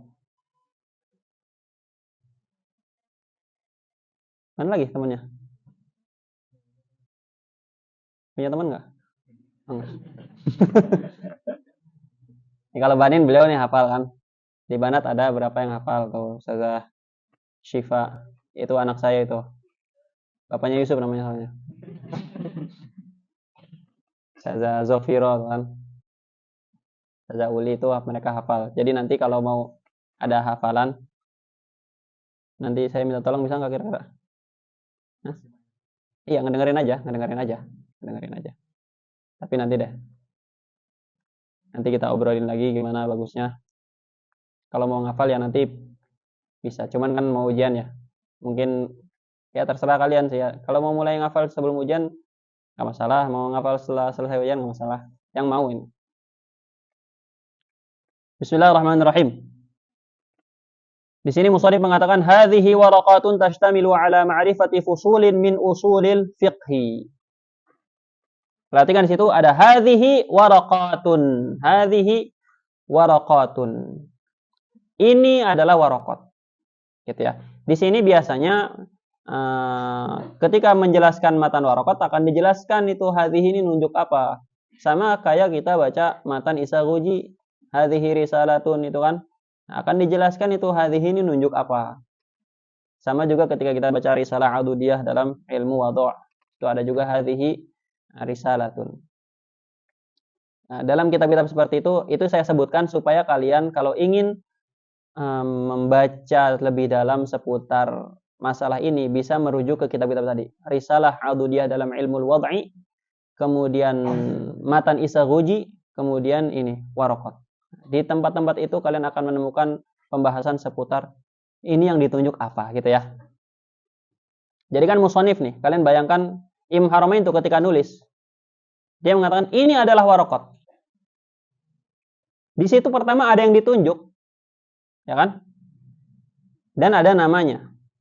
Yang ditunjuk itu sesuatu dikasih nama dengan nama waraqat. Paham ya? Apa yang ditunjuk di situ? Biasanya yang sering dijelaskan adalah bahwa dilihat hadhihi waraqatun ini ditulisnya setelah waraqatnya jadi atau sebelum waraqatnya jadi. Jadi hadhihi waraqatun ini beliau nulis hadhihi waraqatun dan diteruskan sampai akhir atau beliau nulis waraqat dulu nih sampai selesai misalnya dari pembahasan dari pembahasan definisi usul fikih dan seterusnya kan. Baru bilang hadhihi waraqatun. Paham enggak tuh? Jadi imma dia ditulis sebelum jadi atau ditulis setelah jadi. Kalau ditulis sebelum jadi, kalau ditulis sebelum waraqatnya jadi, kira-kira beliau nunjuk apa? Kan belum ada sesuatu yang ditunjukkan ya. Ulama mengatakan kalau sebelum jadi, maka yang ditunjuk adalah kitab waraqat yang sudah ada di pikiran musannif. Paham ya? Nah, kitab waraqat ini memang belum ditulis, tapi idenya sudah ada di dalam pikiran musannif. Itu yang ditunjuk. Ini nih, lafaz-lafaz yang ada di pikiran saya. Ini saya nunjuk ini adalah waraqat. Paham ya? Paham nggak tuh? Kalau hadhihi waraqatun ini ditulis setelah kitab waraqatnya jadi, maka beliau sedang menunjuk apa? Menunjuk kitab waraqat yang sudah jadi kan? Paham nggak ya? Itu yang biasa dijelaskan seperti itu. Tapi ada masalah. Apa masalahnya? Masalahnya gini. Waraqat yang ditulis Imam Haramain dulu ketika beliau ketemu waraqat. Misalkan disalin oleh muridnya kan? Disalin tuh dengan tulisan-tulisan. Itu salinan muridnya disebut waraqat juga nggak? Disebut kitab waraqat juga nggak? Inilah, ini bukan ditulis Imam Haramain ini. Ya kan? Apakah ini disebut waraqat juga? Nah, paham nggak masalahnya tuh? Nah, kita tulis aja deh. Ini udah dipoto. Tukang fotonya jangan Nopel harusnya. Harus ada tim lain.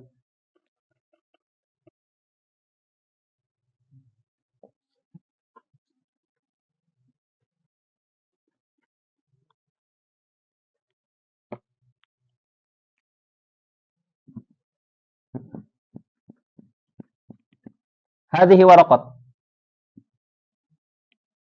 Ada dua ihtimal. Ihtimal pertama, kutibat ba'da at-ta'lif.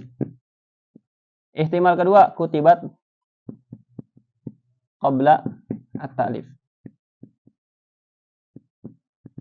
Pertama, kalau kutibat ba'da ta'lif. Penjelasan yang masyhur adalah kalau hadhihi waraqatun itu ditulis setelah waraqatnya sudah selesai dikarang, maka yang ditunjuk adalah ini diskusi seputar musyar ilaih. Musyar ilaihnya apa? An-nuqush al-kharijiyah. Maksudnya apa an-nuqush al-kharijiyah? Itu ukiran-ukiran tulisan yang sudah ada di depan wajahnya Imam Haramain, ya. Jadi beliau menunjuk itu. Ini nih, ukiran-ukiran ini diberi nama apa? Waraqat. Paham ya? Kalau ditulis sebelum taklif, ukiran-ukiran belum ada. Ya kan? Beliau nulis bismillahirrahmanirrahim, hadhihi waraqatun. Hadhihi ini beliau menunjuk apa? Menunjuk al-alfaz az-zihniyah.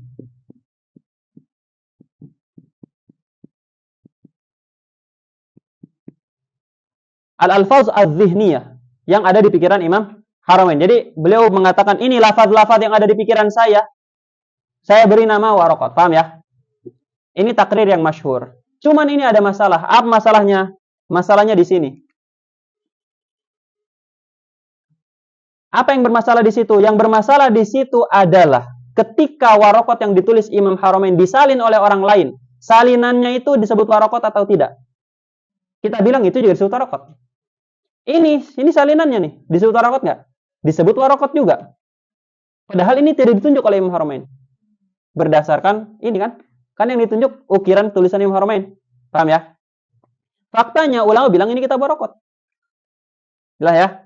Ulama mengatakan salinan-salinannya semuanya disebut waraqat. Nah, makanya ini banyak ihtimalnya, ada banyak banget. Cuman saya pilih satu aja biar nggak terlalu pusing kan.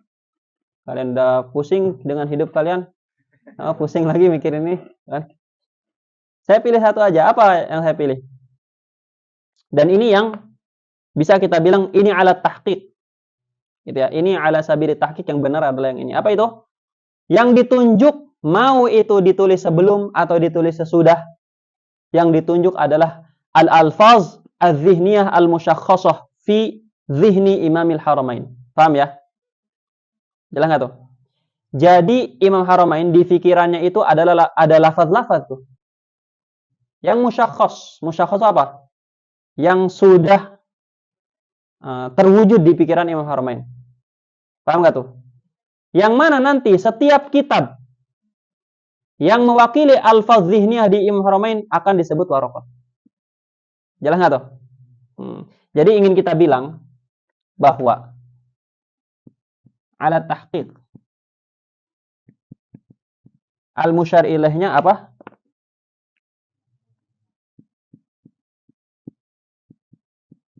Al-alfaz az-zihniyah al-musyakhkhasah fi aqlil musannif. Gitu ya. Jadi nanti setiap ukiran-ukiran tulisan-tulisan yang mewakili alfaz-alfaz ini yang ada di pikiran ini, karena yang dinamai oleh Imam Haramain adalah ininya, ya kan? Ya, nih. Imam Haramain kan menamai ini nih.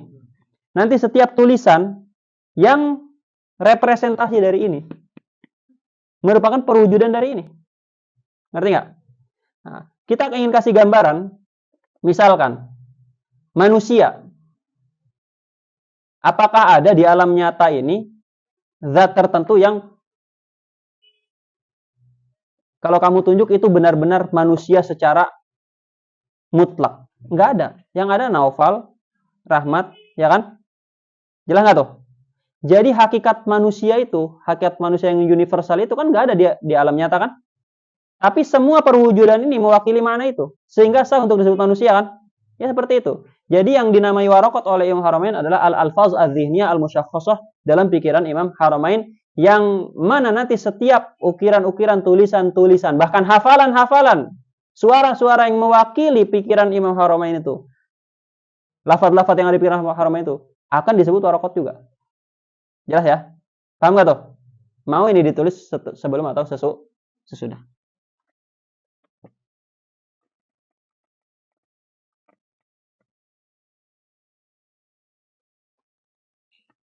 Jadi beliau tidak bermaksud menunjuk naskah waraqat khusus yang yang beliau tulis. Tapi maksudnya itu. Ini nanti akan kita jelaskan lagi di Syarah Mahali, akan kita jelaskan. Ini namanya adalah alamul jins. Ya. Namanya adalah alamul jins.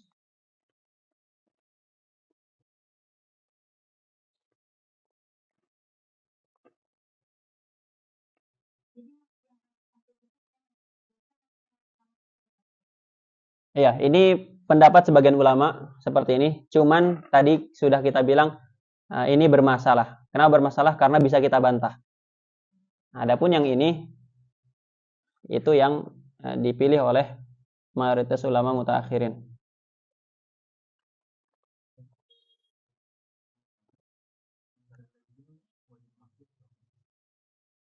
Nah, itu ada majaz. Jadi di situ nanti ada majaz.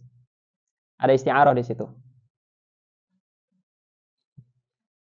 Itu kalau kita buka ya masih banyak masalah di situ kan.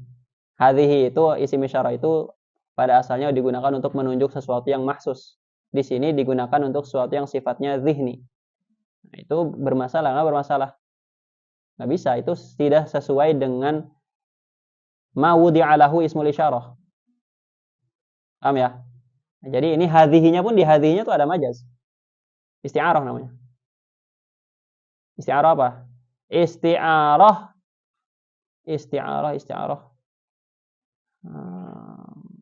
Tasrihiyah. Jadi yang disebutkan di sini adalah musyabah bihi. Musyabahnya itu tidak disebutkan. Nanti ya diteliti lagi apakah itu asliyah atau tabaiyah. Gitu kan. Itu kalau dirunutkan lagi itu nanti pengaruhnya atau terpengaruh dari isim isyarah itu apakah dia wad'un am li khas atau wad'un am li am.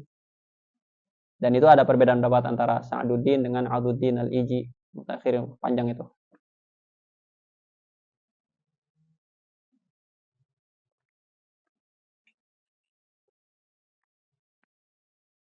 Udah? Di sini yang perlu kalian hafalkan apa? Bahwa hadhihi ini al-masyhur bahwa musyar ilaih itu musyar ilaihnya di sini al-masyhur annal musyar ilaih huna in kutiba qabla ta'lif fal musyar ilaih al-alfaz adz-dzihniyah al-musyakhkhasah fi aqli al-musannif.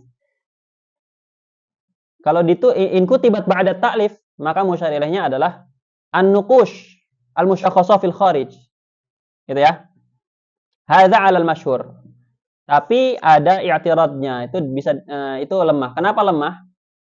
Karena nanti bermasalah ketika berhadapan dengan salinan-salinan waraqat. Salinan waraqat itu disebut waraqat atau tidak? Kalau kita bilang disebut waraqat, kan itu tidak ditunjuk oleh Imam Haramain. Tadi kamu bilang yang disebut waraqat adalah yang beliau tunjuk kan? Nukush, ya kan? Nah, makanya kita bilang berdasarkan itu kita bilang secara tahqiq adalah yang ditunjuk adalah al-alfaz az-zihniyah al-musyakhkhasah fi zihni Imamil Haramain, itu yang beliau sebut waraqat, sehingga nanti setiap salinannya pun akan disebut waraqat. Paham ya? Ya, situ hadhihi waraqatun tashtamilu ala ma'rifati fusulin min usulil fiqhi. Jadi ini adalah kitab waraqat yang mana kitab waraqat di sini tashtamilu, mencakup ala ma'rifati fusulin min usulil fiqhi, mencakup pengetahuan pasal-pasal dari usul fikih. Oke, di sini yang ingin saya jelaskan adalah ini muqaddimah semuanya. Dalam muqaddimah Imam Haramain membahas 3 poin. Pertama, definisi usul fikih. Yang kedua, definisi hukum atau pembahasan seputar hukum. Yang ketiga adalah abwab usul fikih. Lah ya, ada 3 poin. Pertama apa? Definisi usul fikih. Yang kedua, mabahithul ahkam. Yang ketiga, ya daftar isi usul fikih, daftar isi waraqat ya. Oh, ada 4 berarti, ada 4. Satu apa? Definisi usul fikih. 2, mabahithul ahkam. Yang ketiga, seputar nazar. Ya. Pembahasan seputar ilmu. Atau saya ingin kasih judul Maratibul Idrak. Pembahasan seputar Maratibul Idrak. Bahas apa itu ilmu, zon, syak, gitu ya. Yang terakhir adalah daftar isi waraqat. Jelas nih. Satu apa? Definisi usul fikih. Yang kedua, Mabaitul Ahkam. Yang ketiga, Maratibul Idrak. Yang keempat, abwab usul fikih. Oke, pertama beliau akan membahas seputar definisi usul fikih. Foto lagi. Oh, udah.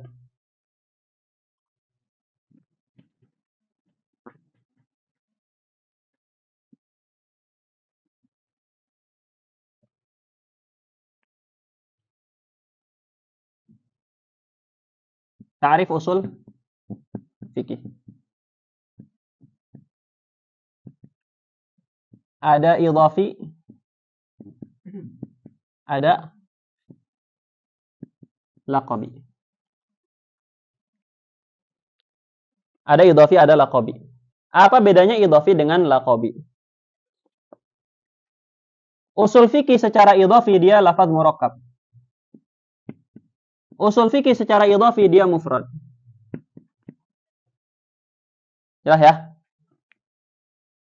Apa yang dimaksud dengan murakkab dan mufrad di sini? Murakkab dan mufrad di sini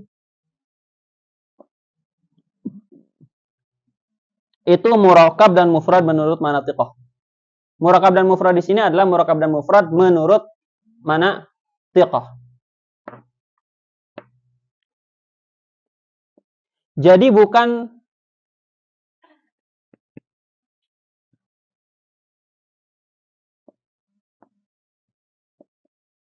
murakkab dan mufrad menurut nuhat. Paham ya? Apa definisi mufrad?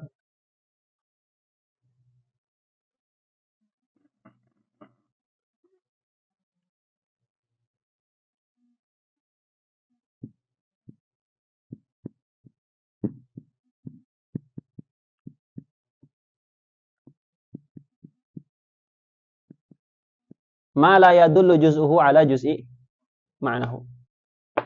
Nah, ini apa? Ad-dha'if amirul qaum. Paham nggak? Ad-dha'if amirul qaum. Saya tidak ingin menyebut dhaif, tapi ya gimana? Nah, ini ungkapan saja. Jadi bukan dhaif hakikatan ya. Dhaif bin nisbati ila hadzal ilm, paham ya? Jadi yang lemah itu akan jadi pemimpin kaum. Karena di sini kan ada beberapa yang belum belajar mantik, maka kita ingin jadikan dia pemimpin kita sehingga kita akan menjelaskan seputar mufrad dan murakkab. Gitu ya. Tapi tidak akan detail-detail banget lah. Yang penting bisa memahami di sini aja. Apa itu murakkab? Madalla juz'uhu ala juz'i ma'nahu. Ini untuk lebih detail masalah ini saya langsung kasih contoh aja. Misalkan mufrad itu apa? Hamzah istifham tuh. Ya, misalnya saya bilang, Azaidun qa'imun. Apakah Zaid itu berdiri? A di situ kalimat kan? Kalimah kan? Mufrad. Kenapa mufrad? La yadullu juz'uhu ala juz'i ma'nahu. Kenapa la yadullu juz'uhu ala juz'i ma'nahu? Karena dia tidak punya juz sama sekali. Satu doang, A doang gitu kan. Punya juz saja tidak, ya sudah berarti dia la yadullu juz'uhu ala juz'i ma'nahu, berarti dia mufrad. Yang kedua adalah Zaid. Zaid ini mufrad. Kenapa mufrad? La yadullu juz'uhu ala juz'i ma'nahu. Kenapa la yadullu juz'uhu ala juz'i ma'nahu? Zaid ini punya juz, mana? Zaiya dengan dal kan? Apakah Zainya punya makna? Enggak. Iya-nya punya makna? Enggak. Dalnya punya makna? Enggak. Oh, berarti la yadullu juz'uhu ala juz'i ma'nahu. Karena dia punya juz dan juznya tidak punya makna. Selanjutnya, mufrad juga adalah misalkan Abdullah, tapi ketika jadi nama orang. Jelas ya? Lihat di sini, punya juz enggak? Punya juz. Ain, ba, dal, dan seterusnya kan? Punya juz juga, abad dengan Allah kan? Nah, tapi apa makna Abdullah nih? Abdullah ini maknanya apa? Hayawan natik yang namanya Abdullah. Abdullah punya makna apa namanya? Hayawan natik yang namanya ismuhu Abdullah. Jelas ya? Ini kan makna Abdullah.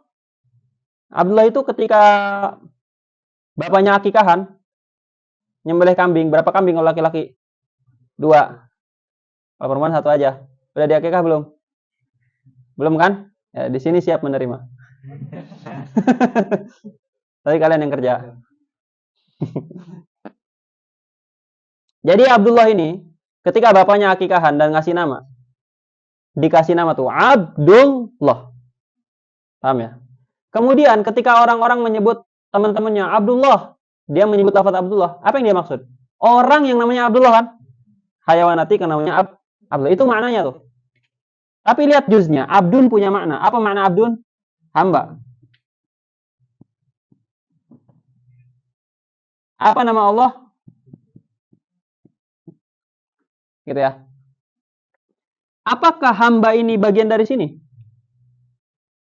Ada nggak di sini hamba? Nggak ada. Ini ada lafaz abadnya. Ini manusia yang dikasih nama dengan lafaz Abdullah. Jadi Abdullah di sini tidak punya makna. Paham ya? Tapi kalau kita lihat abad di sini artinya hamba. Hamba ada nggak di sini? Nggak ada. Tuhan ada nggak di sini? Nggak ada. Makna Tuhan nggak ada di sini. Berarti dia punya juz.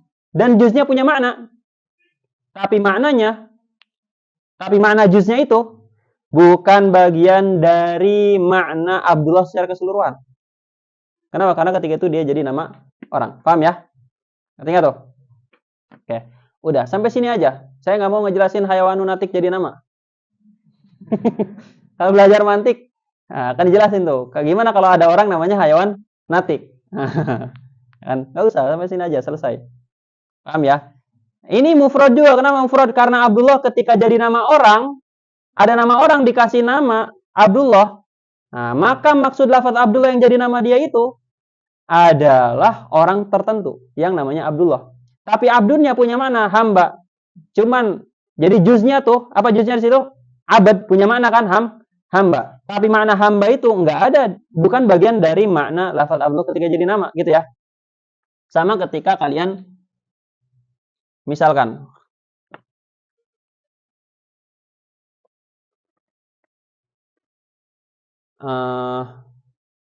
kafe langganannya Dona. Kafe langganannya Dona nih. Dona kan sering datang ke kafe yang namanya Saung Teduh. Bener nggak itu? Tahu nggak kafe Saung Teduh? Nggak tahu. Itu di depan di Gulis itu kan. Ya, yang baru itu. Gimana sih kalian kurang update? Masa kalah sama bapak-bapak sih? Ini kan anak markas susul lu sering dia datang kemana? Ke kafe di Gulis tuh. Nah, di depannya ada kafe lagi baru tuh. Namanya apa? Saung Teduh. Ya. Saung Teduh tuh yang jadi merek kafe tuh ya. Apa makna lafaz Saung Teduh di situ? Kafe. Ya kan? Ketika saya sebutkan Saung Teduh, apakah kalian akan terpikir, oh saung? Oh teduh? Enggak, yang terpikir apa? Kafe. Gitu ya. Tapi lihat juznya tuh. Saung Teduh punya juz. Apa? Saung Teduh. Apa mana saung? Nah, saung itu tempat istirahat gitu ya. Apa mana teduh? Ya adem gitu ya. Nah, tapi apakah adem itu bagian dari makna warung? Bukan. Apakah saung bagian dari makna warung? Enggak. Jelas ya? Nah, maka ketika itu saung teduh adalah mufrad. Kenapa? Dia punya juz, tapi juznya bukan bagian dari makna lafaz tersebut. Paham ya? Apa itu murakab? Murakab itu adalah juz'uhu ala juz'i ma'nahu. Kita kasih contoh. Abdullah, tapi bukan nama. Jadi sifat orang. Misalkan, saya pengen bilang, Nabil ini hamba Allah. Nabil ini Abdullah.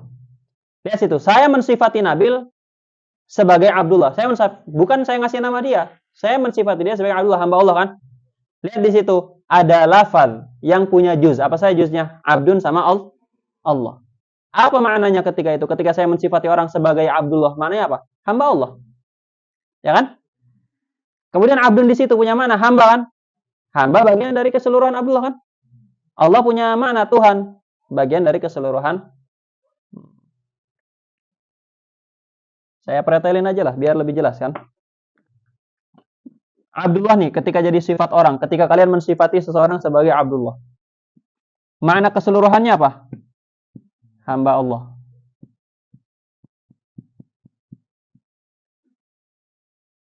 Kemudian dia punya juz. Apa juznya? 1, Abdun. 2, al.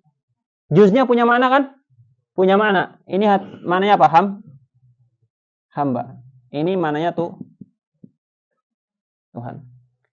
Ini makna juznya bagian dari sini kan? Ya.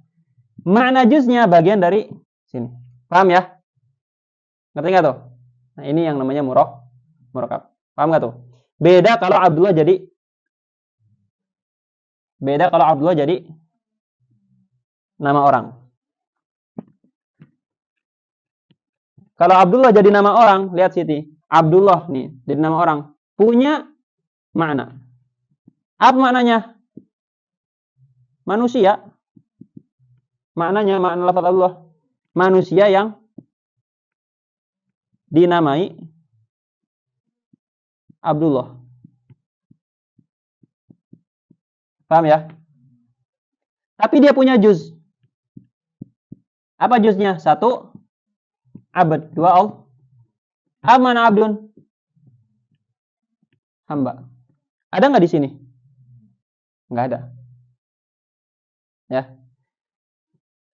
Allah ada nggak di sini? Ada ketuhanan nggak di sini? Nggak ada. Paham ya? Nah, ada penghambaan nggak di sini? Iya, ada penghambaan di sini, tapi bukan zatnya kan? Jelas nggak tuh? Ya, dari sini paham ya? Jelas ya? Nah, jadi ini tidak ada di sini, ini tidak ada di sini. Paham tuh?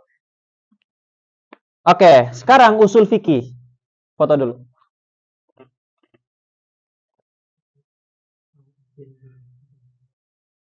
Di telepon istri.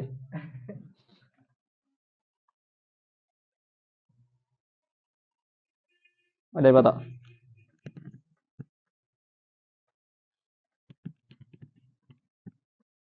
Tadi kita bilang usul fikih kalau dia laqabi itu mufrad. Maksudnya apa usul fikih laqabi itu? Ketika usul fikih sudah jadi merek ilmu tertentu. Paham ya? Sama kayak sawung teduh sudah jadi merek warung. Sama seperti Abdullah sudah jadi merek nama orang. Paham ya? Jadi ini laqabi, sudah jadi laqab ilmu tertentu. Apa itu usul fikih idhafi?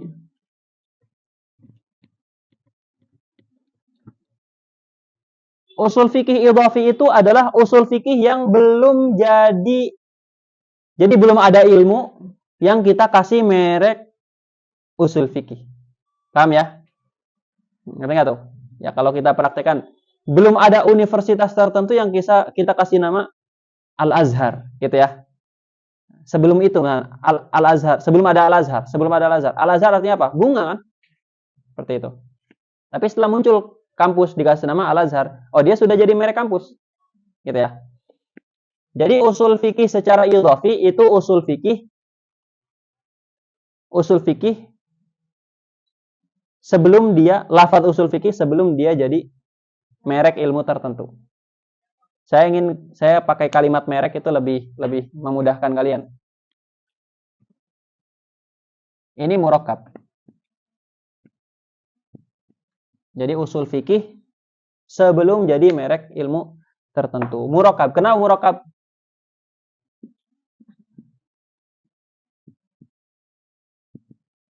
Usul ini punya.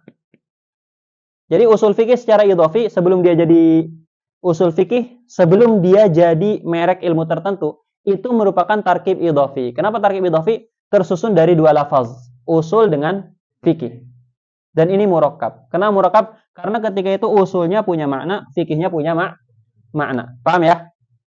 Tapi ketika usul fikih sudah jadi merek ilmu tertentu, dia jadi mufrad. Kenapa? Sudah jadi nama ilmu tertentu. Usulnya sudah tidak punya makna. Fikihnya sudah tidak punya makna. Yang punya makna keseluruhan usul fikih, nama bagi ilmu tertentu. Gitu ya.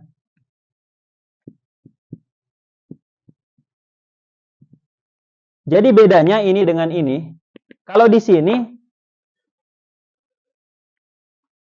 ini punya makna. Dan ini punya makna. Kalau kita terjemahkan ke bahasa Indonesia, usul fikih ketika idhofi itu dasar-dasarnya fikih. Gitu ya. Usul punya makna, fikih punya makna. Kalau di sini, usulul fiqhi jadi merek ilmu tertentu. Usul secara sendiri nggak punya makna ketika itu. Fikih secara sendiri tidak punya makna ketika itu. Karena yang jadi merek dua-duanya. Dan dia merupakan merek ilmu tertentu. Laqabun li'ilmin muayyan. Jelas ya? Nah, ya sudah. Nanti musonif akan mendefinisikan usul secara idhafi dan mendefinisikan usul secara laqabi. Berarti kalau mendefinisikan usul secara idhafi, beliau akan membicarakan apa itu usul, apa itu fikih. Jelas ya? Ketika bicara seputar usul fikih secara laqabi, beliau akan mendefinisikan apa itu ilmu usul fikih. Beda kan? Beda. Oke, kalau kita paham itu, kita bisa membaca matan ini. Lihat situ. Wadzalika kembali ke mana? Usul fikih. Wadzalika, usul fikih itu lafzun muallafun min juz'aini mufradaini. Lafaz yang tersusun dari dua juz, dari dua bagian yang dua-duanya mufrad. Apa iya usul fikih itu tersusun dari dua bagian yang dua-duanya mufrad? Emang usul mufrad? Usul jama'. Jama' adalah lafaz aslun. Nah, kita bilang, iya usul itu jama'. Tapi dia juga mufrad. Karena yang dimaksud mufrad di sini bukan mufrad kebalikan jama'. Tapi mufrad kebalikan murakkab. Gitu ya. Jadi di lafzun muallafun min juz'aini mufradaini. Dari usul dan fikih. Usul mufrad, maksudnya mufrad kebalikan murakkab. Fikih juga mufrad. Ahaduhuma yang pertama al-usulun wal akharu al-fiqhu. Nah, ini mungkin bisa kita baca ahaduhuma usulu wal akharu al-fiqhi. Gitu ya.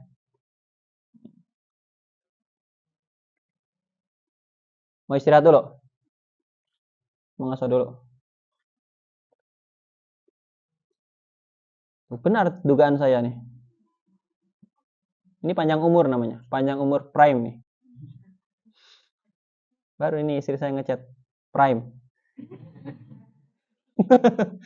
Cukup simpel aja, prime. Sudah paham tuh maksudnya kan.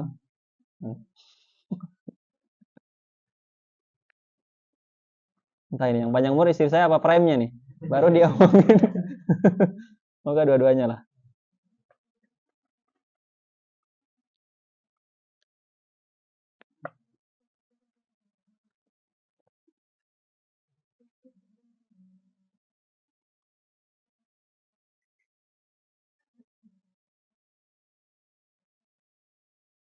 Hari udah makan belum? Oh, udah.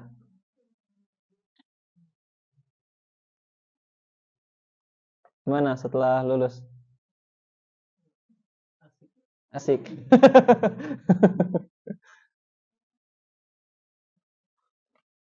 Mana Bang Iyo nggak diajak?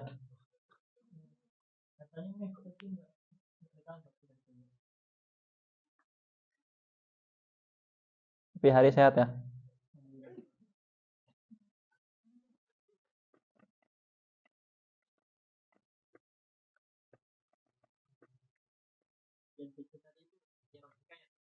Apa ya? Wal akharu al-fiqhi maksudnya jadi dia ingin membedah tuh satu usulul fiqhi. Ada dua juz, pertama usulu, yang kedua al-fiqhi.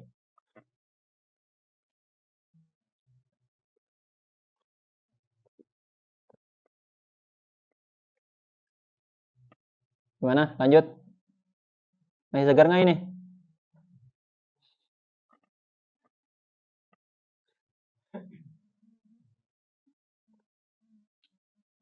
Udah segitu aja dulu kayaknya. Masih segar nggak kalian? Tadi kita mulai jam berapa? Udah berapa menit? Oh, 2 jam. Ya udah segitu aja. Nanti selanjutnya kita akan bahas dari fal aslu mabuni alaihi ghairuhu. Di pikiran saya tadi ini sampai usul fikih Laqabi. Tapi nggak apa-apa. Jangan buru-buru ya, pelan-pelan. Kita kita berusaha sebisa mungkin menikmati momen-momen melihat ibaroh-ibaroh ini ya, biar benar-benar paham. Jangan buru-buru lah. Belum ada yang ngelamar kan? Ada yang ngelamar, buru-buru.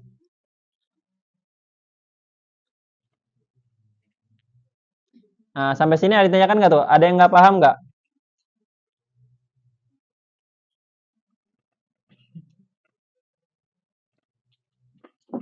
Jadi ya tadi ya, tadi kita sudah sudah terasa itu ada beberapa misalkan istilah-istilah mantik. Tapi insya Allah ya saya jelaskan dengan kadar yang cukup untuk memahami matan, gitu ya. Gimana Teh Haji?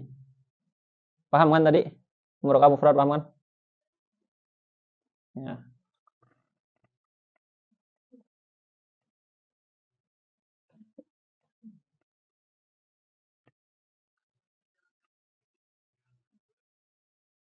Yang kenyang malu saya.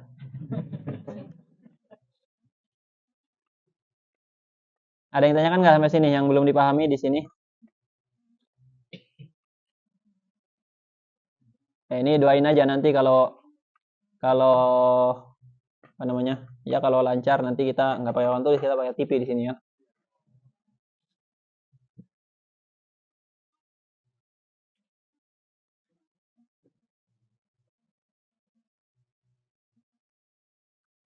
Ya udah.